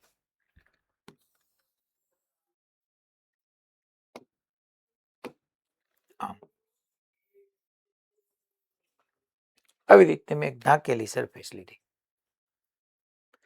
આ સરફેસને હવે આપણે ગોસિયન સરફેસ કહેવાના છે, કારણ કે ગોસ લોએ આવી એક સરફેસ પહેલા આપણે લેવાની સજેસ્ટ કરી, કારણ કે પોઈન્ટ ચાર્જ છે તો પોઈન્ટ ચાર્જનું ઇલેક્ટ્રિક ફિલ્ડ છોકરાઓ રેડિયલી આઉટવર્ડ આવે. હવે સાહેબ આ ગોસિયન સરફેસ આવી કેમ લેવાની? તો કે તમને ખબર જ છે કે ઇલેક્ટ્રિક ફ્લક્સ એટલે મેં કીધું તું યાર કે ભાઈ ઇલેક્ટ્રિક ફિલ્ડ લાઇન્સ પાસ થાય પર યુનિટ સરફેસ એરિયા. કોઈ પણ સરફેસમાંથી, કોઈ પણ સપાટીમાંથી, તો મારે અહીંયા આવી રીતની ઢાંકેલી સપાટી લેવાની. આનું નામ જે છે એ આપણે છોકરાઓ ગાઉસિયન સરફેસ કરી નાખીએ. That is your Gaussian surface.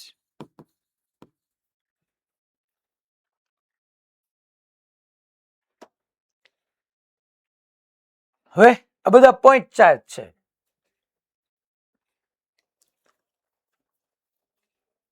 તો છોકરાઓ હું એમ કહું છું કે અહીંયા પોઈન્ટ ચાર્જનું ઇલેક્ટ્રિક ફિલ્ડ આપણને ખબર છે નોન યુનિફોર્મ ઇલેક્ટ્રિક ફિલ્ડ આવે. તો નોન યુનિફોર્મ ઇલેક્ટ્રિક ફિલ્ડને કારણે flux phi is equal to closed loop integration E vector dot dA vector is equal to, હું અહીંયા લખી શકું is equal to, પછી કહું છું.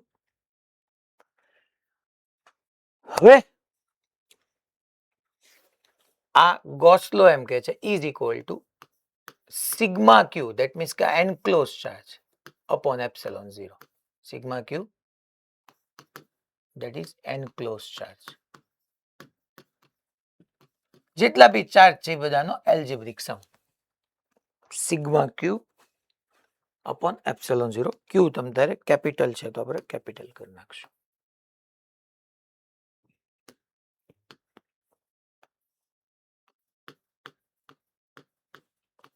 છોકરાઓ આ ક્લોઝ સરફેસ ઇન્ટિગ્રેશન યા surface integral of electric field, આ તો બાય ડેફિનેશન છે, આ તો આપણે ભણી જ ગયા હતા.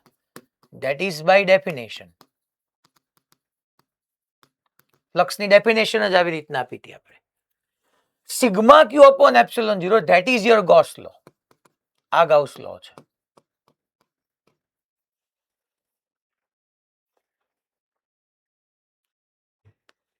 અને સિગ્મા ક્યુ એટલે તમારો અહીંયા એનક્લોઝ ચાર્જ છે છોકરાઓ.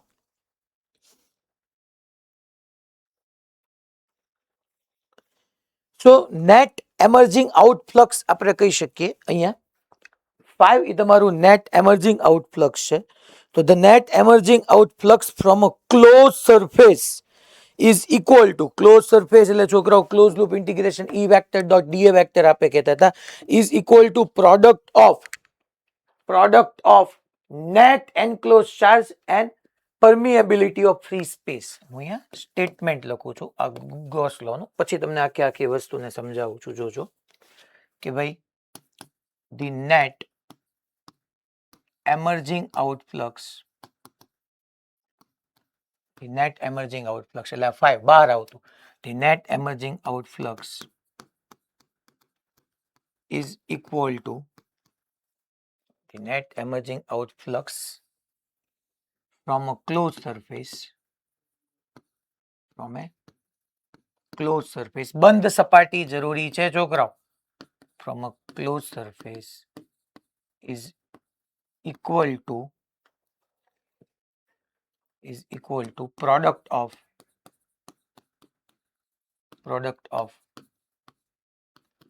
enclosed charge and 1 upon epsilon 0.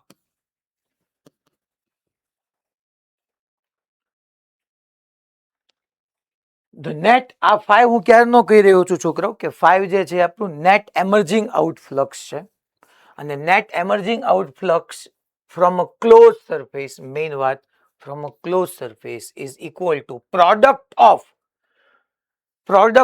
Enclose charge એટલે sigma q and 1 upon epsilon 0. તો sigma q into 1 upon epsilon 0 કરો એટલે તમારી પાસે આવી જશે જો છોકરાઓ સિગ્મા ક્યુ upon epsilon 0.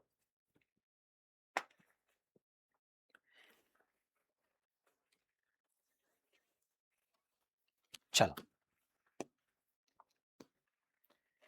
તો છોકરાઓ આપણે એકચ્યુઅલી જે ફોર્મ્યુલા ભણ્યા flux 5 net emerging out flux is equal to surface integral of electric field that is E dot dA is equal to sigma q by epsilon 0. આનો છોકરાઓ કોઈ પ્રૂફ નથી, આપણે ડાયરેક્ટલી આ રૂલ ને એક્સેપ્ટ કરીએ છીએ. સાહેબ આ રૂલ ભણવાથી ફાયદો શું? જો હું તમને બધું જ સમજાવું. Is equal to sigma Q upon epsilon 0. Sir આ રૂલ થી આપણને બેનિફિટ શું થાય? પહેલા જો મેં કીધું it provides relation between charge and close. ટૂંકમાં કેટલો ચાર્જ એન્ડ ક્લોઝ છે. હા સાહેબ સાચી વાત છે, સિગ્મા ક્યુ આવ્યું. And net emerging આઉટફ્લક્સ.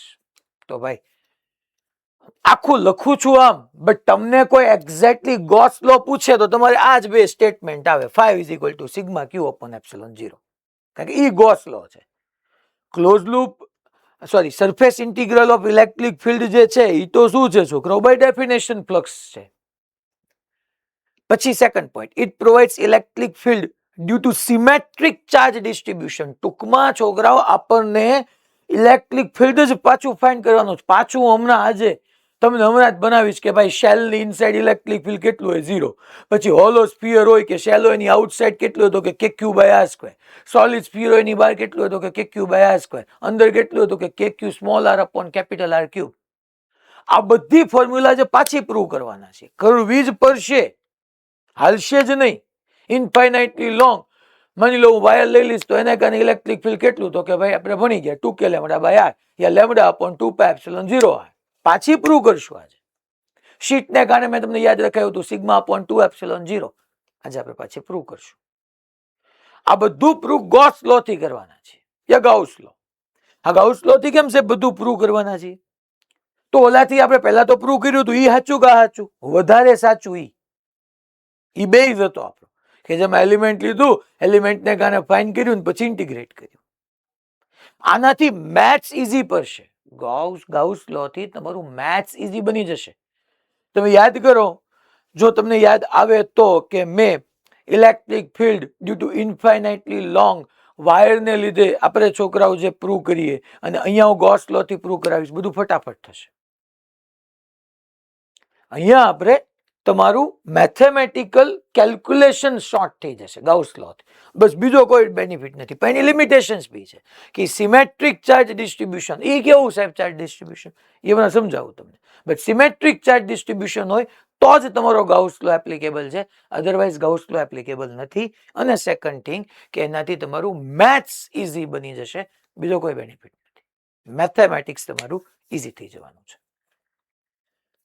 હવે આની અંદર આ જે ફોર્મ્યુલા છે ને એમાં બધું જોતા જાઓ. આમાં ઈ છે ને છોકરાઓ, ઈ કયું ખબર છે? નેટ ઇલેક્ટ્રિક ફિલ્ડ છે. Here electric field, here E vector is the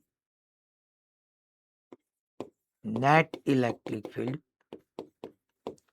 due to all charges. That means Q1 to Q7.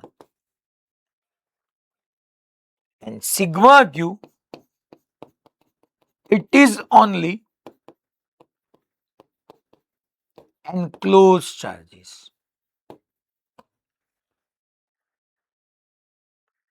That means કે હું આને આમ લખી શકું છોકરો કે આની નાના આપણે આગળ એક્સપાન્ડ કરવું હોય તો તમે સિગ્મા ક્યુ ની જગ્યાએ કયો ચાર્જ લેવાનો? સિગ્મા ક્યુ આ એન્ક્લોઝ ચાર્જ છે. ઉપર મેં લખ્યું હતું, અહીંયા એવું હોય તો તમને લખી દઉં છું કે સિગ્મા ક્યુ તમારો એન્ક્લોઝ ચાર્જ છે.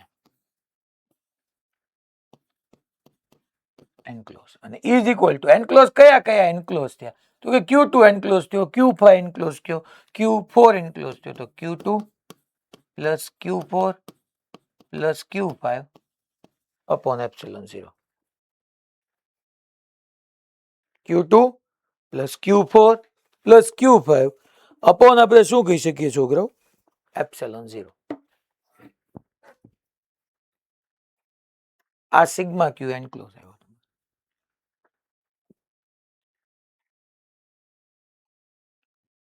સિગ્મા ક્યુ that is આ પહેલો પોઈન્ટ, આ બીજો point. It is only enclose charges. Electric field કોને કારણે આવે? હે સાહેબ, E1 ને કારણે, E2 ને કારણે, E3 sorry Q1 Q2 Q3 કોને કારણે? અરે Q1 to Q7 બધાને લીધે. સાહેબ પ્રૂવ કરી દો. હાલો પ્રૂવ કરી દો. જો હું અહીંયા એટલો પોર્શન ને પહેલા ચલો લખી લ્યો. પેલા ઘણા બધા લખે છે, નોટ ડાઉન કરવા વાળા નોટ ડાઉન કરી લેશે. આગળ જાઓ.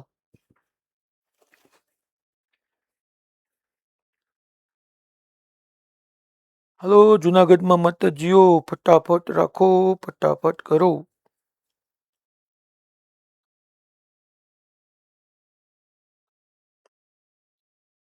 જીનું એ જીનું જીનું એ જીનું જીનું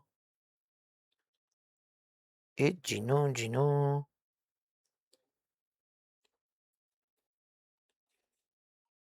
ચાલો હું એમ કહું છું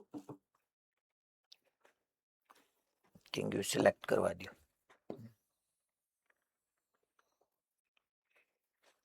અહીંયા આપણે માની લો તમારે છોકરાઓ આ ફરીથી ડ્રો કરવાની જરૂર નથી, મારી પાસે સ્પેસ નથી ત્યાં, એટલા માટે હું એમ કહું કે આ તમારું ગોસિયન સરફેસ છે, ક્લોઝ સરફેસ છે, એક ઢાંકેલી સપાટી છે. તમને દેખાતી નથી, બાકી આ ઢાંકેલી સપાટી છે. આ કોઈ પણ આની ઉપરનો પોઈન્ટ લો, માની લો આ એક અહીંયા એટલો નાનો એવો પોઈન્ટ લો, તો એ પોઈન્ટ પાસે એરિયા વેક્ટર મારે લેવું હોય ધેટ ઇઝ ડીએ, તો એરિયા વેક્ટર ક્યાં આવે? તો કે ઈ સરફેસ ને પરપેન્ડિક્યુલર આપણે એરિયા વેક્ટરની ડાયરેક્શન ભણ્યા હતા, આમ ડી આઉટવર્ડ. હવે ઈ પોઈન્ટ પાસે મારે ઇલેક્ટ્રિક ફિલ્ડ લેવા જાવ તો સાહેબ કયું કયું ઇલેક્ટ્રિક ફિલ્ડ આવે? ઇલેક્ટ્રિક ફિલ્ડ Q1 ને લીધે આવે, Q2 ને લીધે આવે, Q3 ને, Q4 બધાનો net electric field. Let's assume net electric field આમ ગયું. માની લો બીજો અહીંયા એક આવો એરિયા લઉં, આમ આ સરફેસ, અહીંયા ડી આમ આવે. બની શકે કે Q1 to Q7 નું Q1 to Q7 નું સાથે સાથ ને લીધે ઇલેક્ટ્રિક ફિલ્ડ આ પોઈન્ટ પાસે આમ આવે. અચ્છા અહીંયા એરિયા વેક્ટર આમ લો તો અહીંયા આમ આવવાનું છે ડી વેક્ટર. બની શકે છોકરાઓ કે નેટ ઇલેક્ટ્રિક ફિલ્ડ આ પોઈન્ટ પાસે કંઈક આમ ક્યાંક જતું હશે, બની શકે એની વચ્ચેનો કંઈક એંગલ આવે. હું એમ કહું છું સરફેસ પરના ઈચ એન્ડ એવરી પોઈન્ટ પાસે નેટ ઇલેક્ટ્રિક ફિલ્ડ છે. ઇલેક્ટ્રિક ફિલ્ડ તમે એમ ન કહી શકો કે Q1 ને લીધે છે કે Q2 ને લીધે છે, Q3 ને લીધે છે, Q7 ને લીધે છે. એ બધાને લીધે છે. ચાહે ચાર્જીસ તમારી સરફેસની બહાર હોય કે ચાહે તમારા સરફેસ ચાર્જીસની એ ચાર્જીસ સરફેસની અંદર હોય, ઇલેક્ટ્રિક ફિલ્ડ નેટ આવે. બટ હું ફ્લક્સ લખવા જાઉં તો flux only and only sigma Q upon epsilon 0 પરથી લખવા જાવ તો Q2 પ્લસ Q5. અચ્છા, પોઝિટિવ ચાર્જ હોય તો પોઝિટિવ લેવાનું. માની લો Q4 માઇનસ હોત તો મારે માઇનસ Q4 લખવાનું અપોન એપ્સિલોન 0 થઈ જાય. અહીંયા Q4 પ્લસ છે એટલે હું પ્લસ લખી નાખું. ફ્લક્સ માટે કયા ચાર્જીસ? કારણ કે આ કયો ફ્લક્સ છે, આ કયું ફ્લક્સ છે તો કે આ ફ્લક્સ છે જે છોકરાઓ એમર્જિંગ આઉટ ફ્લક્સ છે. એટલે સાહેબ તમે યાર એવું કેમ કહો છો કે ચાર્જીસમાં અંદરના જ લેવાના ને ઇલેક્ટ્રિક ફિલ્ડમાં સાહેબ બધા લેવાના? હું એમ તમે એમ જ કહો છો ને? યસ, હું એમ જ કહું છું કે ચાર્જીસ લ્યો એ ખાલી એનક્લોઝ જ લ્યો, સપાટીની અંદરના જ લ્યો. ફ્લક્સ કોનું મળશે સાહેબ? ફ્લક્સ નેટ એમર્જિંગ આઉટ મળશે. ઇલેક્ટ્રિક ફિલ્ડ કોનું? અંદરનાનું, બહારનાનું કે બધાનું? બધાનું. સાહેબ તમે ઇલેક્ટ્રિક ફિલ્ડ બધાનું લ્યો, તમે એક બાજુથી એમ કહો છો કે ફ્લક્સ એટલે જે ઇલેક્ટ્રિક ફિલ્ડ લાઇન્સ છે એ પાસ થતી હોય, number of electric field lines passing through given surface area, that is your electric flux. અને તમે સાહેબ એમ કહો છો કે ઇલેક્ટ્રિક ફિલ્ડ બધાનું લ્યો પણ ફ્લક્સની કેલ્ક્યુલેશન વખતે ચાર્જ ખાલી અંદરનો જ લ્યો, તો એ બહારના ચાર્જના કારણે ઇલેક્ટ્રિક ફિલ્ડ લાઇન્સ નહીં આવે એમ કહો સાહેબ તમે? આવશે, પણ માની લો આ પ્લસ Q1 છે એની કારણે electric field lines radially આઉટવર્ડ્સ, radially આઉટવર્ડ્સ, radially આઉટવર્ડ્સ, radially આઉટવર્ડ્સ, radially આઉટવર્ડ્સ. તો જો તો જેટલા ચાર્જીસ બહારના છે ને એને કારણે જેટલી ફિલ્ડ લાઇન્સ એન્ટર થઈ ને એ બધી ફિલ્ડ લાઇન્સ બહાર આવી ગઈ, તો એને કારણે ફ્લક્સ 0 થઈ ગયું. માની લો Q6 બહારનો છે, પોઝિટિવનું રેડિયલી આઉટવર્ડ, પોઝિટિવનું રેડિયલી આઉટવર્ડ હું ડ્રો કરી નાખું અલગ પેનથી.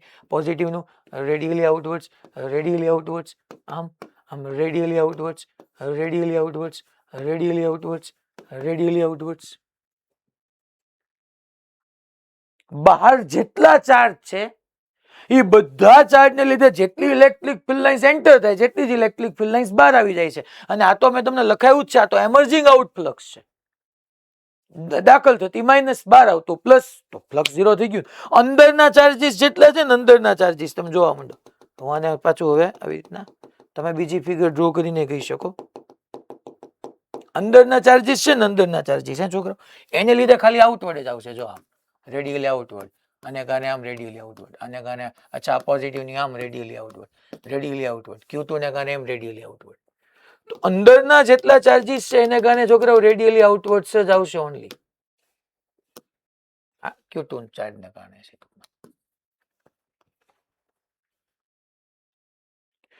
આગળના જે પોઈન્ટમાં મેં તમને સમજાવ્યું હતું એ જ થયું, આવ્યું જ થયું. જો ને કે ધેટ ડઝન્ટ મીન કે આમાંથી નેટ ફ્લક્સ એમર્જિંગ આઉટ 0 હતું, પણ મેં એવું નહોતું કીધું કે આના ઈચ એન્ડ એવરી પોઈન્ટ પાસે ઇલેક્ટ્રિક ફિલ્ડ 0 હશે. ઇલેક્ટ્રિક ફિલ્ડ તો હતું જ, જેટલી ફિલ્ડ લાઇન્સ એન્ટર થતી હતી એટલી જ બહાર આવતી હતી. તો એ જ કોન્સેપ્ટ છોકરાઓ અહીંયા લાગુ પડ્યો, એ જ કોન્સેપ્ટ આપણો અહીંયા લાગુ પડ્યો કે ભાઈ અહીંથી તમે જેટલા બહારના ચાર્જીસ છે બધા બહારના ચાર્જીસને કારણે સરફેસના કોઈ પણ પોઈન્ટ પાસે ઇલેક્ટ્રિક ફિલ્ડ તો છે જ. ન્યાય ઓલો પોઈન્ટ ચાર્જ બહાર જ હતો, અહીંયા બધા બહાર જ છે, પણ જેટલી ઇલેક્ટ્રિક ફિલ્ડ લાઇન્સ એન્ટર થાય જેટલી જ બહાર આવે છે એટલા માટે ફ્લક્સ એ બધાનું 0 થઈ જશે. ફ્લક્સના કેલ્ક્યુલેશન વખતે ખાલી અંદરના ચાર્જીસ આવશે. ખબર પડી ભાઈ બધાને કે મેં ઇલેક્ટ્રિક ફિલ્ડ નેટ લીધું, ચાહે ચાર્જ અંદર હોય ચાહે ચાર્જ બહાર હોય. બહાર ચાર્જ હોય કોની અંદર કોની બહાર? તમારી ઢાંકેલી ક્લોઝ સરફેસ, તો ઇલેક્ટ્રિક ફિલ્ડ નેટ છે. ચાહે ઈ ઇલેક્ટ્રિક ફિલ્ડ તમે ચાર્જ જે ઇલેક્ટ્રિક ફિલ્ડ જે ચાર્જને લીધે પ્રોડ્યુસ થાય છે એ ચાર્જ તમારી સરફેસની અંદર હોય કે બહાર હોય, બધાને લીધે છે. પણ ફ્લક્સ ખાલી અંદરના ને જ લીધે છે, કારણ કે બહારના લીધે જેટલું ફ્લક્સ એન્ટર થાય એટલું બહાર નીકળી જાય છે. રાજકોટ ગુરુકુળ ઓકે, ક્લિયર થાય બધાને? જુનાગઢ ઓકે, મોરબી ઓકે, ભુજ, મોડાસા જામનગર, બાયલી, જલ્પ, મિશાવ. ઓકે, હવે આપણે એક ક્વેશ્ચન કરીએ ડિસ્કસ. ચાલો તો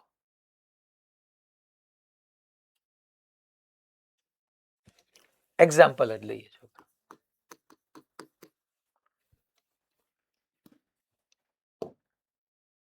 હું એક ક્યુબ લઈ લઉં છું.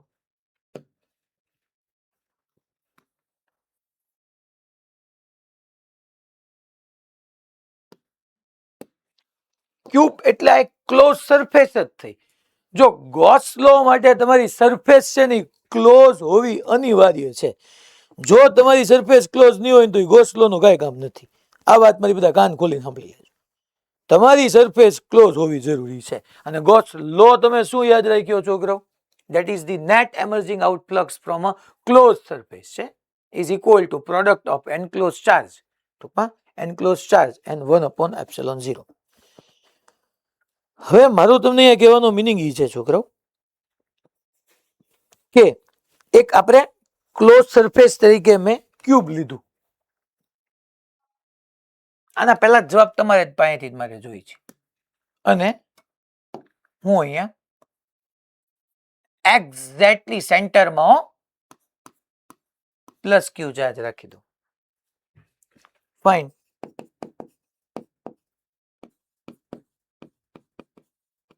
electric flux due to point charge. Our first question. अच्छा सरफेस ने नाम આપી દઉં A B C D E F G H. Second, find electric flux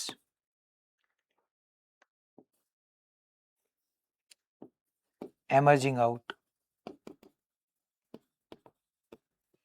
from side DCGH. Yeah, DCHG.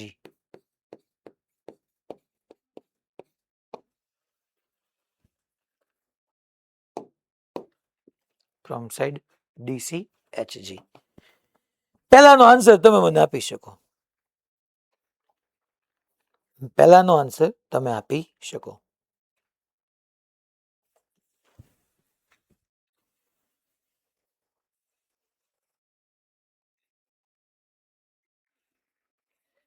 અહીંયા find electric flux passing through કરી નાખજો. લખતા ભૂલી ગયો છું.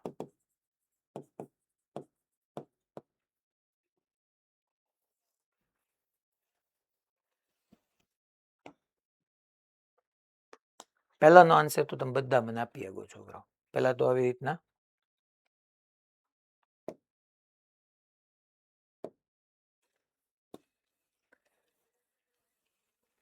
ચાલો જામનગર જીસીઆઈ જામનગર ભાઈ.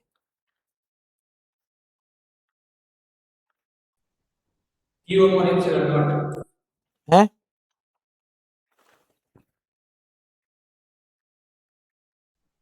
Q Q by? upon epsilon naught. Okay Q upon epsilon 0 ગમે એ શેપ હોય તમને ખબર જ છે છોકરા. પોઝિટિવ ચાર્જ હોય આમ radially આઉટવર્ડ્સ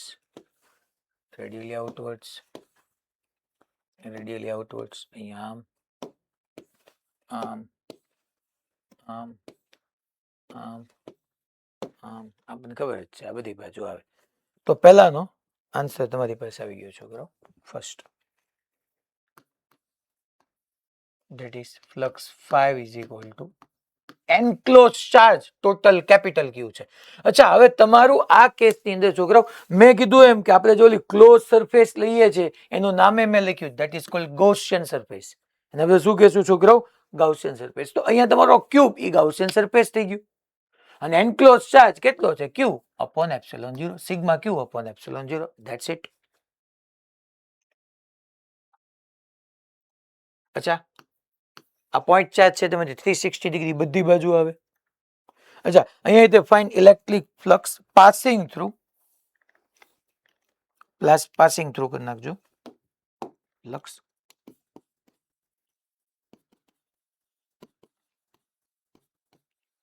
passing through from side DCGH, yeah, from any of the one side. તમે ભલે DCGH લખ્યું પણ આગળ any of the one side, ગમે સાઈડ માંથી, passing through from any of one side, કોઈ પણ એક બાજુમાંથી પસાર થતું ફ્લક્સ.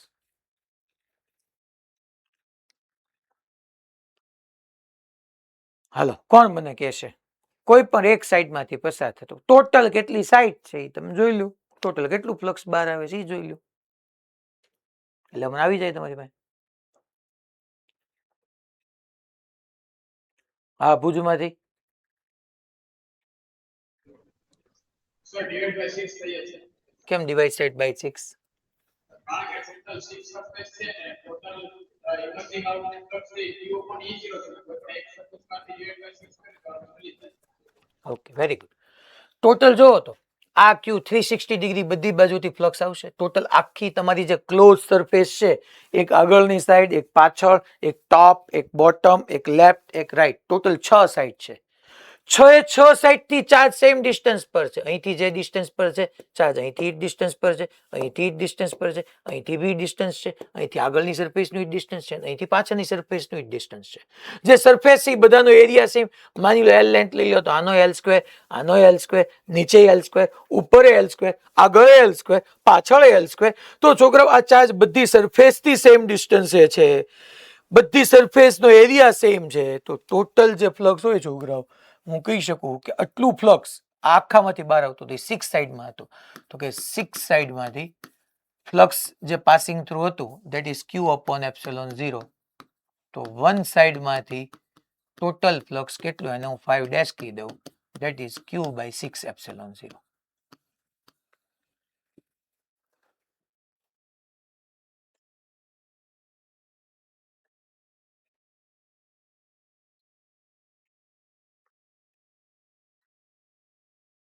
લા ખબર પડી ભાઈ? પક્કો?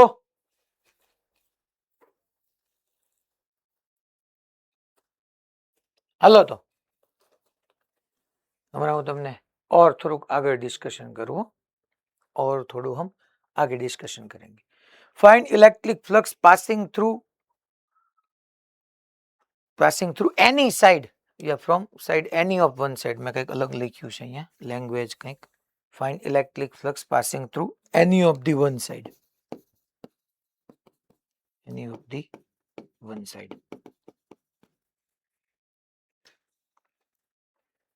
ઈ તમારું સેકન્ડ હતું. માની લો છોકરા હું તમને એમ કહું છું કે આ ચાર્જ છે ને, આ ચાર્જ અહીંયા હોત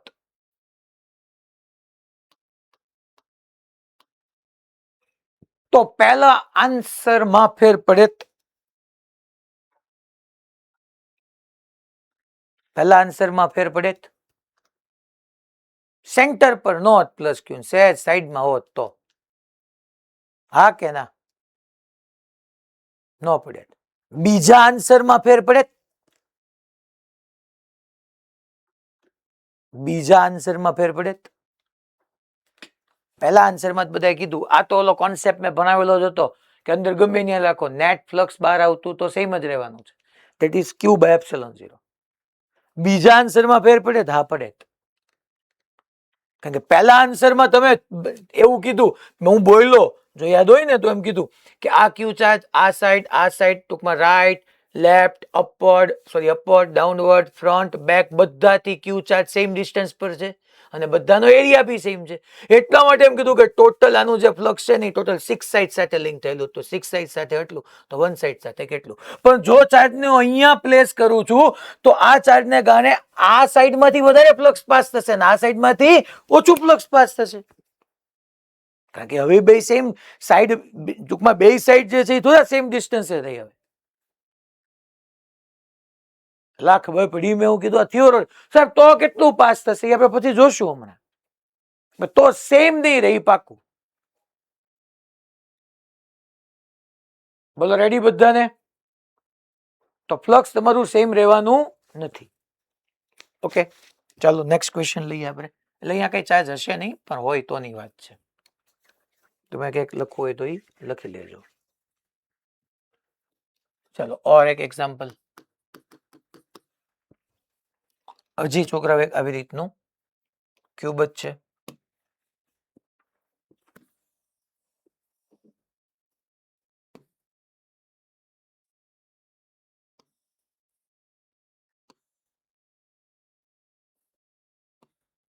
આવી રીતનું એક ક્યુબ જ છે.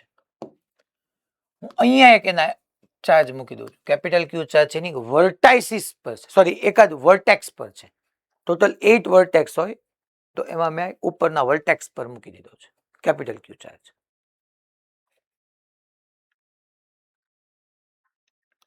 Charge lies at one of the vertex of cube, then find flux passing through this cube.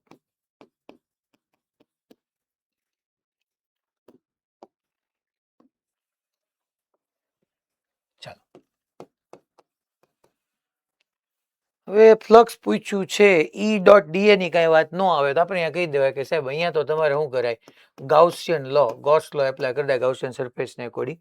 Gauss law apply કરી દો તો સિગ્મા ક્યુ અપોન એપ્સિલોન 0 એનક્લોઝ ચાર્જ લઈ લેવાય. મેં કીધું તું સિગ્મા ક્યુ એ કયો ચાર્જ છે, એનક્લોઝ ચાર્જ છે. તમારી પહેલા ગાઉસ લો એપ્લાય કરતા પહેલા ક્લેરિટી લઈ લેવાની કે મારી સરફેસ ગમે એમ કરીને ક્લોઝ બનવી જોઈએ.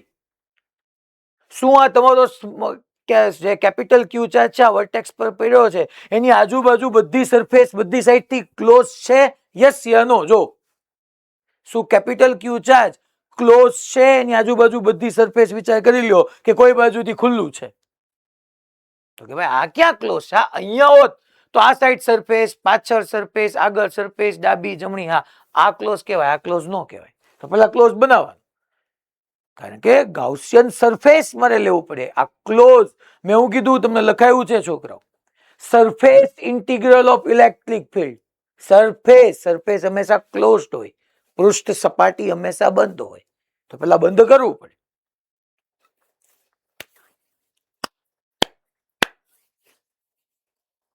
એક છોકરા હું તમને અને 2-3 રીતે સમજાવી શકું. આ ક્વેશ્ચન જબરજસ્ત. બધો છોકરા અહીંયા મૂકશે, એક વખત અહીંયા મૂકશે, એક વખત અહીંયા મૂકશે, આવા કેટલા બધા ક્વેશ્ચન બની શકે. પેલા આને તમે ધ્યાનથી સમજી લો, બધું તમને ક્લિયર થઈ જાય.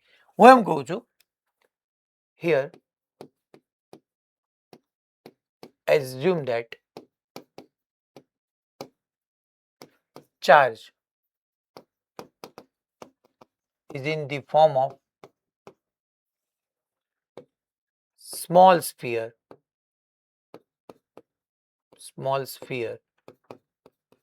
which have very small radius.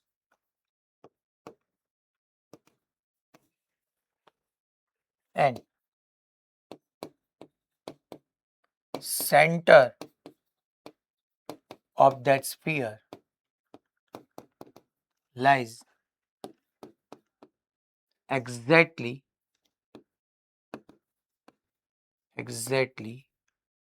on vertex. ટૂંકમાં ખરેખર પોઈન્ટ ચાર્જ છે. હું તમને એમ કહું છું કે પોઈન્ટ ચાર્જ છે ને એને તમે એક સ્ફિયર તરીકે લ્યો જેની રેડિયસ આર વેરી સ્મોલ હોય, અને એ જે સ્ફિયર નું સેન્ટર છે ને એ જ વર્ટેક્સ છે, એ જ તમારું શિરોબિંદુ છે. કઈ સમજાણું મેં શું કીધું? સમજાણું તમને? કે આને તમે એક આખો સ્ફિયર લઈ લો, આ ચાર્જ એક આખો સ્ફિયર છે.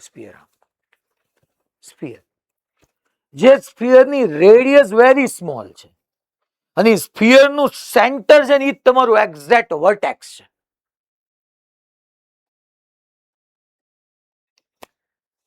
પેલા આટલું બધાને વિઝ્યુઅલાઇઝ થાય છે રાજકોટ? આટલું બધાને વિઝ્યુઅલાઇઝ થઈ ગયું? મેં શું કીધું? Morbi, okay fine. પછી મોડાસા, ઓકે, ભુજ. એટલે તમને સમજાઈ જાય કે આખો સ્ફિયર છે, આખો સ્ફિયર ઈ સ્ફિયર નું centre is vertex. That means કે હવે આખો સ્ફિયર કાંઈ તમારા ક્યુબ ની અંદર નથી, પણ હા સ્ફિયર નો થોડોક પાર્ટ તો ક્યુબ ની અંદર છે. એટલે આમ તમારું ક્યુબ ટૂંકમાં આમ તમે સાઈડ લેતા હો ને તો ટૂંકમાં અહીંયા કે તમારો ચાર્જ નથી પડ્યો.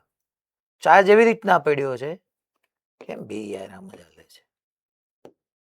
ચાર્જ એવી રીતના પડ્યો છે કે સેન્ટર વર્ટેક્સ પર આવે, થોડોક ભાગ અંદર આવે, થોડોક અહીંથી બહાર આવે, અહીંથી બહાર આવે, ઉપરથી બહાર આવે, બહાર આવે ટૂંકમાં. હવે તમે શું વિચારો, તમે એને ક્લોઝ કરવો પડે તો એક કામ કરો, જોજો અહીંયા ધ્યાન આપજો, લખવાનું સ્ટોપ કરીને અહીંયા ધ્યાન આપજો. આવી રીતનો તમારી પાસે આખો એક અહીંયા ક્યુબ છે, અહીંયા ચાર્જ પડ્યો છે, અહીંયા બરાબર છે, આ સાઈડ છે, અહીંયા ચાર્જ પડ્યો છે. ઓકે, સમજાઈ ગયું. મારે સાહેબ સરફેસ ક્લોઝ કરવી છે. ઉપર બીજો એક ક્યુબ વિચારું, ઉપર એક બીજો ક્યુબ એટલે ઉપરથી પેક થઈ ગયો. એટલે એક ક્યુબ અહીંયા પડ્યો હતો, એક ક્યુબ ઉપર મેં મૂક્યો, બે ક્યુબ થયા, 1 2. એવા બે લેફ્ટ સાઈડ મૂકો, એવા બે લેફ્ટ સાઈડ મૂકો, તો ટોટલ 4 ક્યુબ થઈ ગયા. તો એ ચાર્જ આ ક્યુબ, નીચેનો ક્યુબ, આ ક્યુબ, આ ક્યુબ, ટોટલ 4 ક્યુબ માં એ અંદર એનક્લોઝ થઈ ગયા. પણ હજી પાછળની સાઈડ તો ખુલ્લી જ છે ને. અહીંયા મેં ચાર્જ મૂક્યો તો અહીંયા, તો અહીંયા મેં ચાર્જ મૂક્યો, જો આ સાઈડ છે, આ સાઈડ છે, અહીંયા મેં ચાર્જ મૂક્યો એટલે મેં કીધું આ એક ક્યુબ, ઉપર બીજો ક્યુબ, એટલે ઉપરથી ચાર્જ પેક થઈ ગયો. બે ડાબી બાજુ મૂકી એટલે ડાબી બાજુથી પેક થઈ ગયો. પછી પાછળથી તો ખુલ્લું જ છે, તો જેવા 4 ક્યુબ આગળ એવા 4 ક્યુબ પાછળ મૂકો, ટોટલ 8 ક્યુબ વિચારો. Yes sir, 8 cube. તો આ મારું પોઈન્ટ, આ એક સાઈડ હતું, અહીંયા એક ક્યુબ હતો, આખો આવી રીતના, આખો આવી રીતના, આ સાઈડ, આમ આમ, આ એક ક્યુબ હતો. એવો એક ક્યુબ મેં ઉપર મૂક્યો એટલે ઉપરથી પેક થઈ ગયું. એવા બે ક્યુબ મેં બાજુ બાજુમાં મૂક્યા એટલે આખી આ સાઈડ પેક થઈ ગઈ. પછી પાછળથી તો ઓપન જ છે, મારે તો ક્લોઝ સરફેસ બનાવીશ એટલે બીજા 4, 1 2 3 4, 4 ક્યુબ પાછળ મૂકું, 4 આગળ, 4 પાછળ, તો આ જે વર્ટેક્સ છે એ એક્ઝેક્ટલી સેન્ટર પર આવી જાય. આગળના ક્વેશ્ચનમાં આ ચાર્જ એક ક્યુબના સેન્ટર પર હતો, અહીંયા મેં એમ કીધું કે આ ચાર્જ એક ક્યુબના વર્ટેક્સ પર છે. પણ આવા એક અહીંયા, એક ઉપર, બે અહીંયા, એટલે બે ને બે 4, આવા 4 આગળ, આવા 4 પાછળ, તો 8 ક્યુબ લ્યો તો આ એના સેન્ટર પર આવી જાય. ક્લોઝ સરફેસ ની અંદર આવી જવું પડે, ક્યાંયથી કોઈ પાર્ટ ખુલ્લો ન રહેવો પડે. હું એમ નથી બોલ્યો કે ક્લોઝ સરફેસ ના સેન્ટર પર આવી જવું જોઈએ, હું એમ બોલ્યો છું કે ક્લોઝ સરફેસ ની અંદર આવી જવું પડે, કારણ કે સિગ્મા ક્યુ એનક્લોઝ ચાર્જ છે. મેં શું કીધું ખબર પડી? બધાને વિઝ્યુઅલાઇઝ થયું. હું અહીંયા ક્યુબ બ્યુબ લાવીને કરીએ કે, પણ ત્યાં તમને દેખાવું તો પડે જ તેને કોઈ પણ રીતે. હાલો, હવે તો તમારામાંથી મને જવાબ આપો કે ટોટલ 8 ક્યુબો તો આ સેન્ટર પર આવી જાય. હવે 8 છે તો નહીં, 8 વિચારી લઉં તો એના સેન્ટર પર હોય, તો એ 8 ક્યુબ માંથી ટોટલ ફ્લક્સ એમર્જિંગ આઉટ કેટલું થાય? ટોટલ ફ્લક્સ એમર્જિંગ આઉટ કેટલું થાય? તો કે 8 ક્યુબ લઈ લો તો સાહેબ આવડે જ તે બધાને, ક્યુબ એપ્સિલોન 0. 8 ક્યુબ ના સેન્ટર પર છે એટલે ક્યુબ એપ્સિલોન 0. તમને ખબર જ, ગમે એ સરફેસ હોય, ફ્લક્સ એમર્જિંગ આઉટ પૂછે, મેં તમને પૂછ્યું છે છોકરાઓ, પાસિંગ થ્રુ પૂછ્યું એટલે તમારો આન્સર ક્યુબ અપોન એપ્સિલોન 0 આવી ગયો. ઓકે, સમજાઈ ગયું સાહેબ? આ એક ક્યુબમાં કેટલું હશે? મને તો અહીંયા તમને કેમ કીધું, charge lies at one of the vertex of the cube, then find flux passing through this cube. આ ક્યુબમાંથી પાસ થતો ફ્લક્સ કેટલું હશે? મારે sigma Q is equal to કેટલું લખી શકાય એ મને કહો તમે. હાલો, કોણ જવાબ આપશે? વિચાર કરો થોડુંક, ભલે ને ખોટા આપો યાર, ફટાફટ માણસ જે સમજે આંગળી ઊંચી કરીને જવાબ આપે એટલે કાં તો આગળ નીકળી જાય ને કાં હું તમને રિવાઇઝ કરાવી દઉં. વાર લગાડવાનો શું મતલબ? હાલો મોડાસા,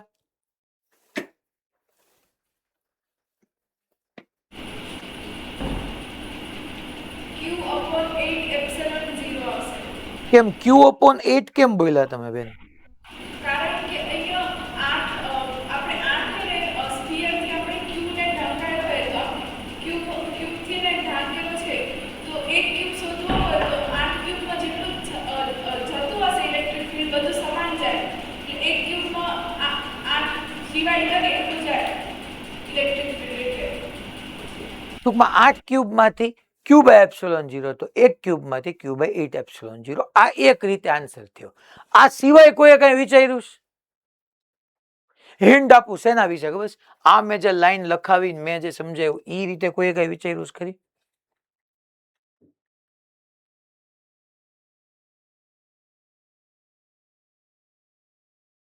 એનીબડી એલ્સ? હા ભાઈ, રાજકોટમાંથી બેટા. ગોળાના કદના સેન્ટરમાં છે હમ તો એના એટલું છે તો આપણે સ્ફિયર માં આપણે લઈએ તો એટલા એટલે એક ભાગ જેટલો કવર થાય એ ભાગમાં કેટલું થશે? Very good. આખે આખો તમે આને સ્ફિયર લઈ લો, આ ચાર્જને આમ સ્ફિયર લઈ લો તો આ આખે આખો સ્ફિયરમાં આ ભાગ પાછળ 2 ઉપર 4 ટોટલ 4 આગળ આ સાઈડ 2 આ સાઈડ 2 4 પાછળ 4 8 તો 8 વચ્ચે આ સ્ફિયર વેચાયેલો છે તો એક સ્ફિયરમાં આ ચાર્જનો ક્યુબ 8 પાર્ટ નહીં આવે કારણ કે સિગ્મા ક્યુ એટલે એન્ક્લોઝ ચાર્જ. તો આ તમારા ક્યુ વડે આખે આખા ક્યુ નો ક્યુબ 8 પાર્ટ એન્ક્લોઝ થયેલો છે. કેપિટલ ક્યુ કરજો. કેપિટલ ક્યુ બાય 8 તો flux 5 is equal two Q upon 8 epsilon 0 આવી ગયું. સમજાણું મેં હું કીધું? હેલો બધાને રેડી? આ ટૂંકમાં એક લોજિક કહેવાય. આને મેં બંધ સપાટી બનાવી એટલે 8 ક્યુબ જોઈએ તો 8 8 માંથી ક્યુબ એપ્સિલોન 0 તો એક ક્યુબ માંથી કેટલું એટલે cube 8 epsilon 0. That is right. But sigma Q upon epsilon 0 થી જોવું હોય તો આ પોઈન્ટ ચાર્જને તમારે એક સ્ફિયરના ફોર્મમાં લેવાનું. તો આ સ્ફિયરનો કેટલો પોર્શન અંદર હોય કારણ કે સિગ્મા ક્યુ એ તો એન્ક્લોઝ ચાર્જ છે. તો કેટલો ચાર્જ અંદર છે તો કે કેપિટલ ક્યુ નો 8 part that is Q by 8. હવે આમાં એક ક્વેશ્ચન આગળ પાછો હું પૂછું છું. ચલો અહીંયા આ પહેલો ક્વેશ્ચન હતો, તમે કન્ટિન્યુટીમાં લખજો. બીજો ક્વેશ્ચન લખો. ફાઇન ફ્લક્સ પાસિંગ થ્રુ અને નામ આપી દો A B C D E F G H. Find flux passing through E F G H surface.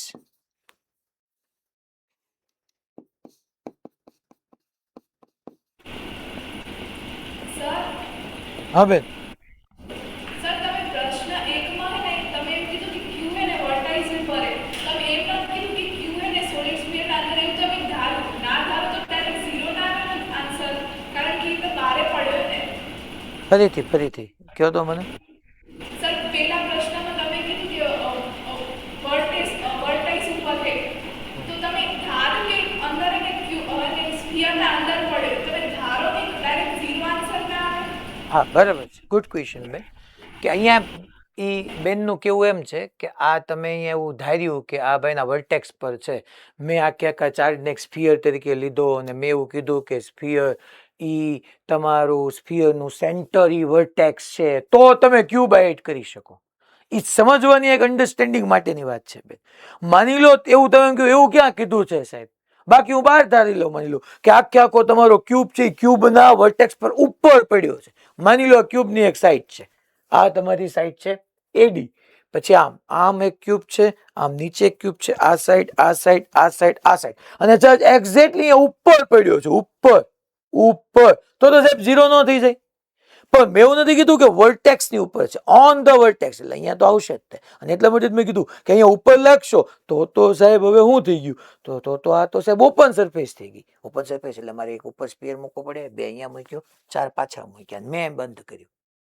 એટલે જે ઈ બેનનો ક્વેશ્ચન સમજાય એની નિશાની વાળો છે એટલે હું એને ગુડ કહીશ કે ભાઈ સારો ક્વેશ્ચન છે બેન તમારો. પણ અહીંયા સમજવાનું એ છે કે એટલું નથી સમજી લેવાનું કે ઈ ચાર્જ એક્ઝેક્ટલી એની પર પડ્યો છે.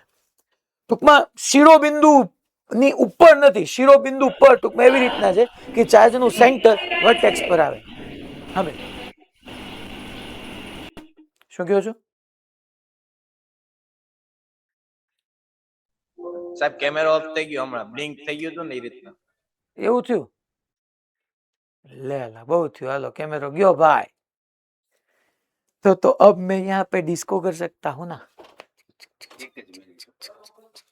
बैटरी गई ने? एक ज मिनट हो भाई.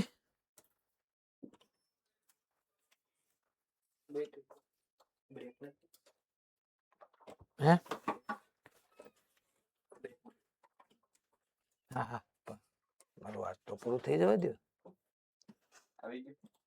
હા, એવું જો બધું દેખાય જો છોકરાઓને આજુબાજુમાં કેવું છે. એક વખત સ્ટુડિયો ની તમે વાત કરતા હતા એટલે મેં બંધ કરી દીધું. લો આમ તમે ગોઠવી નાખો કે હું વોઇસ નોટ ગોઠવાશે. ગોઠવાઈ ગયું. વાહ, રેડી ને ભાઈ? Okay.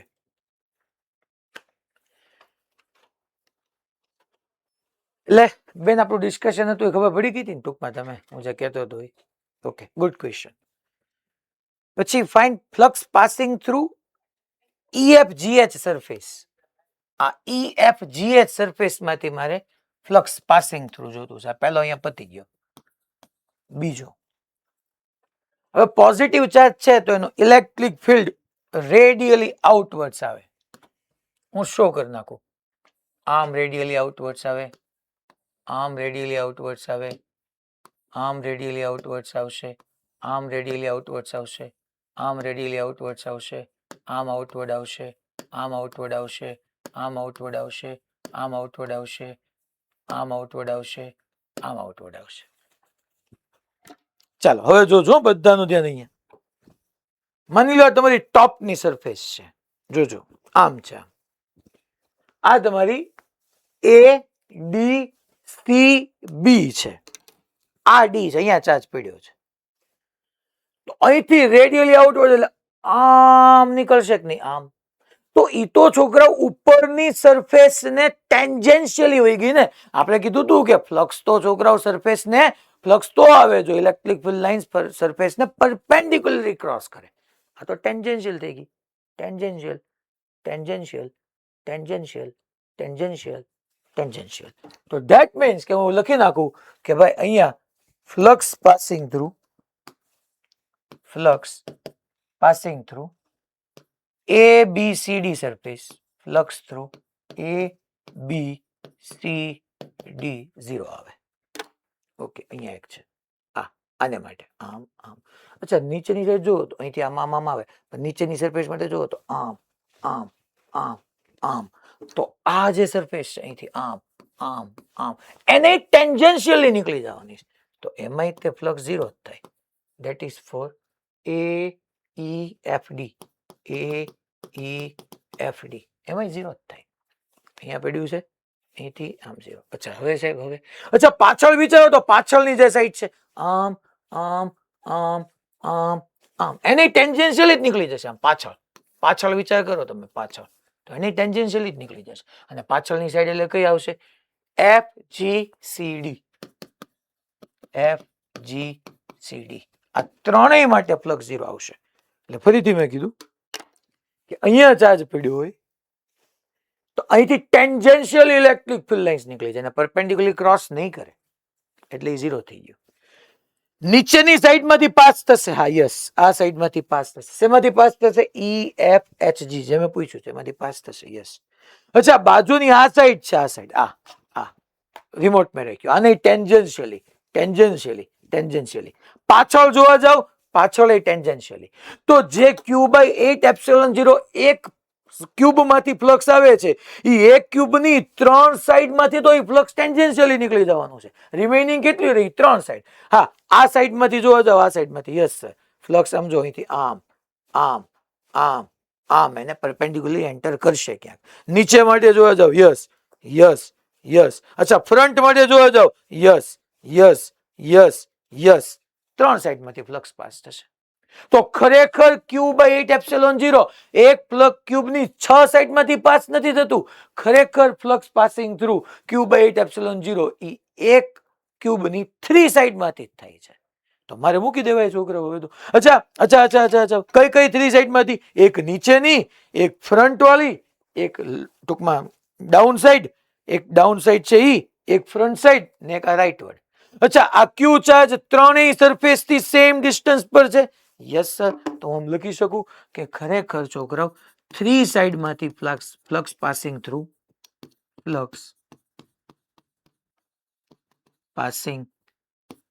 Through 3 side of cube ઈ તમારું Q/8 એપ્સિલોન 0 છે. 3 side of cube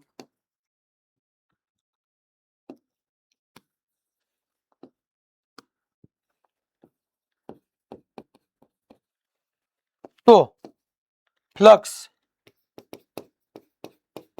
passing through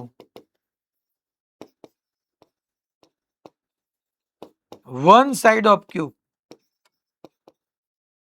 that is side EFGH, એ કેટલું છોકરા? Your answer is Q/24 epsilon 0.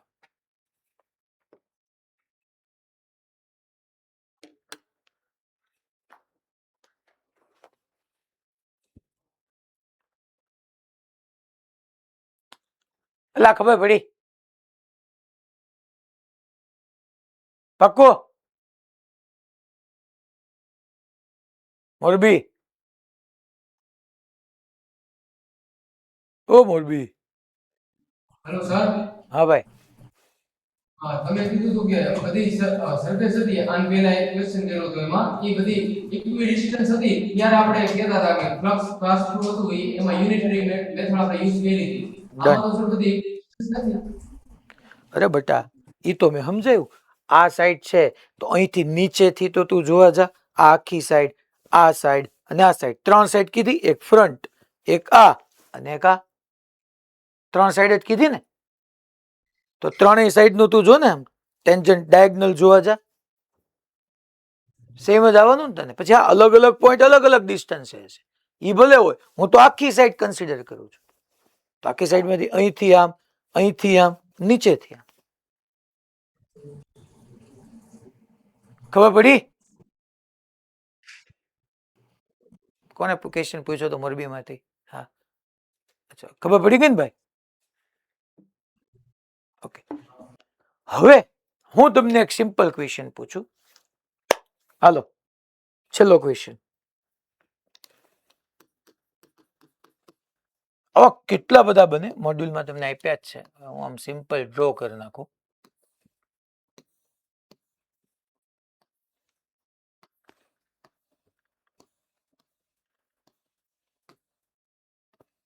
છોકરાઓ, અહીંયા એક ચાર્જ પડ્યો છે.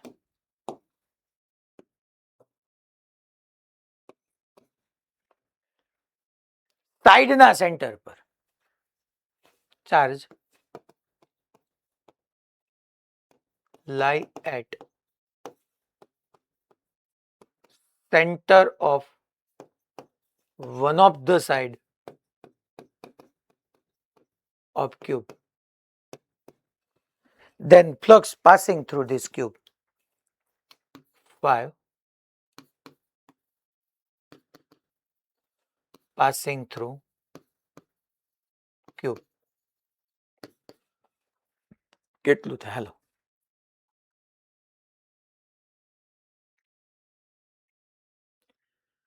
લોજિકલી વિચારીને જવાબ આપવાનો છે. સાહેબ આવી રીતના કરશો એટલે થઈ જશે. જુનાગઢમાં મતજી, એટલે હજી બ્લિંક થઈશ ને? બ્લિંક તો થયું જ તે, હે ને? ઋત્વિકભાઈ કઈક બીજો પ્રોબ્લેમ જો આમાં પ્રોબ્લેમ છે. કીધું સર, રાજુભાઈ મેં કીધું છે. વાંધો નહીં, હા, બ્લિંક તો થયા જ કરે છે. મને આ ક્વેશ્ચન નો જવાબ આવી જવા દો, પછી તમે કરો. તમ તારે મને આમ કોઈક નવા નવા બાળકો જોઈએ. આ મોરબીમાંથી ઓલો ભાઈ પાછળ બેઠો, એ આંગળી ઊંચી કરી બેઠા, ચશ્મા વાળો. સર આ એક બ્લોક છે, હજી એની ઉપર એક બ્લોક મૂકી દે એટલે શું થઈ જાય? અને એની બે બાજુમાં છે ને બ્લોક મૂકી દે, એ રાઈટ સાઈડ અને એ લેફ્ટ સાઈડ. હા, અને એવા ને એવા વાંહે એટલા જ બ્લોક મૂકવાના આવશે એટલે કુલ ટોટલ 6 બ્લોક થાય છે. ટૂંકમાં આમ છે એક આખી સાઈડ, આમ પછી આમ સરફેસ, આમ અહીંયા વચ્ચે ચાર્જ પડ્યો છે. તારે ગમે એમ કરીને ગોસલો માટે સરફેસને ક્લોઝ કરવી જરૂરી છે, સરફેસને બંધ કરવી. એટલે તું એક ક્યુબ ક્યાં મૂકવાનો કહેશ? એન માથે આ જે ક્યુબ એન માથે. હાલો માથે, પછી પછી બીજા બે રાઈટ સાઈડ ઉપર નીચે. રાઈટ સાઈડ ઉપર નીચે, ઓકે. એવી જ રીતે લેફ્ટ સાઈડ. લેફ્ટ સાઈડ ઉપર નીચે, ઓકે. અને એટલા જે 6 છે એને એવા ને એવા અહીંયા પાછળની સાઈડ. એટલે એવા 6 પાછળની સાઈડ. પણ મેં ક્યાં ધાર ઉપર મૂક્યો છે? મેં તો અહીંયા મૂક્યો છે. અચ્છા, અહીંયા. હાલો, okay, good try, good effort. બીજું કોઈ? હા, એમાંથી જ તે ઓલો ભાઈ સાઈડમાં ઓલો યલો કલર મોરબીમાંથી જ તે. કઈ રીતે ક્યુ બાય 2?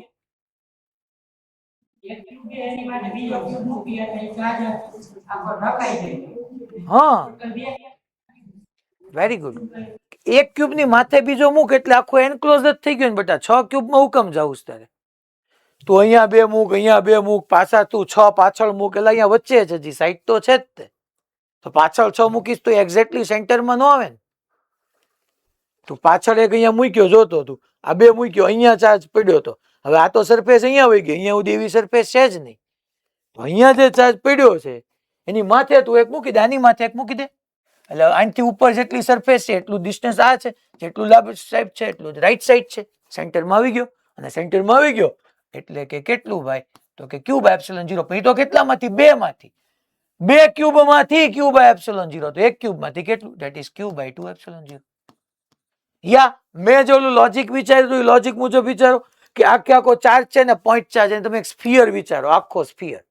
તો આખો સ્ફિયર એવી રીતના છે કે સ્ફિયરનો આટલો પોર્શન નીચેનામાં છે, તમે ઉપર એક ક્યુબ મૂકી દો એટલે બીજો પોર્શન ઉપર આવી જાય. તો ટોટલ એનક્લોઝ થતો ચાર્જ ક્યુ બાય 2 જ રહે. અલા ખબર પડી? પાક્કું બધાને? ભાઈબંધ ઓલો મોરબીમાં જેને જવાબમાં, હા, ઓકે, ડન. મોડાસા, ઓકે. હવે આમાં મને કયો તો ટૂંકમાં આનો આન્સર આવી ગયો ટૂંકમાં ક્યુ બાય 2 એપ્સિલોન 0. હવે હું એમ કહું કે આમાં કોઈ પણ એક સાઈડમાંથી ફ્લક્સ પાસિંગ થ્રુ કેટલું થાય? આની કોઈ એક સાઈડમાંથી ગમે એક સાઈડ પૂછી લો, ફ્લક્સ પાસિંગ થ્રુ કેટલું થાય? હાલો જુનાગઢ.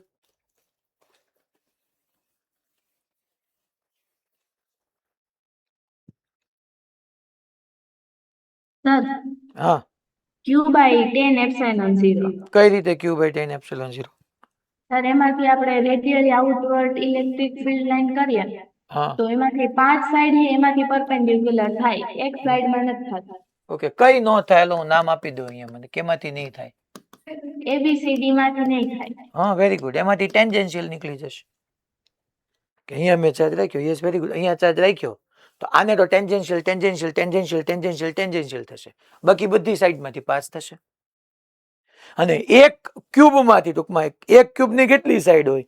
તો કે ખરેખર આ સાઈડમાંથી નહીં, 5 સાઈડમાંથી ક્યુ બાય 2 એપ્સિલોન 0. તો એક સાઈડમાંથી કેટલું? 5 સાઈડમાંથી ક્યુ બાય 2 એપ્સિલોન 0. તો 1 સાઈડમાંથી કેટલું? એટલે તમારો આન્સર આવે q by 10 epsilon 0. Ready? Okay, fine. હવે આપણે છે ને 11:30 થઈ છે, 11:15 સુધી એક બ્રેક લઈ લઈએ. 11:15 થી 1:45 પાછા ભણશું. 15 મિનિટ 20 મિનિટનો બ્રેક લઈ લઈ. કાલે મારે એક લેક્ચર નહોતો લેવાનો, મારે સનની હેલ્થ ખરાબ હતી અને તાવ આખી રાત થઈ આવતો હતો, 102 ને 102.5 ને દવા દેવા છતાંય ઉતરતો નહોતો. કે મારે સડનલી લઈને જવું પડ્યું હતું. હું અહીંયા હાજર જ હતો 10:30. એટલે પછી હું ખોટો આપણે હું અત્યારે મારી પાસે ટાઈમ છે ને તમને એટલા માટે આજે મેં વહેલો લેક્ચર શરૂ કરાવી નાખ્યો, મારે વહેલો અહીંયા પૂરો કરી નાખ્યો હતો. તો 15-20 મિનિટ રહીને પાછો આપણે શરૂ કરીએ, બરાબર? એક્ઝેક્ટલી હાલો 20 મિનિટનો આપ્યો બરાબર છે, 12 માં 10 આવી જશું તો 1 માં 10 ભણશું. ચાલો ઓકે, ત્યારે એક ક્વેશ્ચન હજી કરાવીશ પછી આમ આગળ વધશું.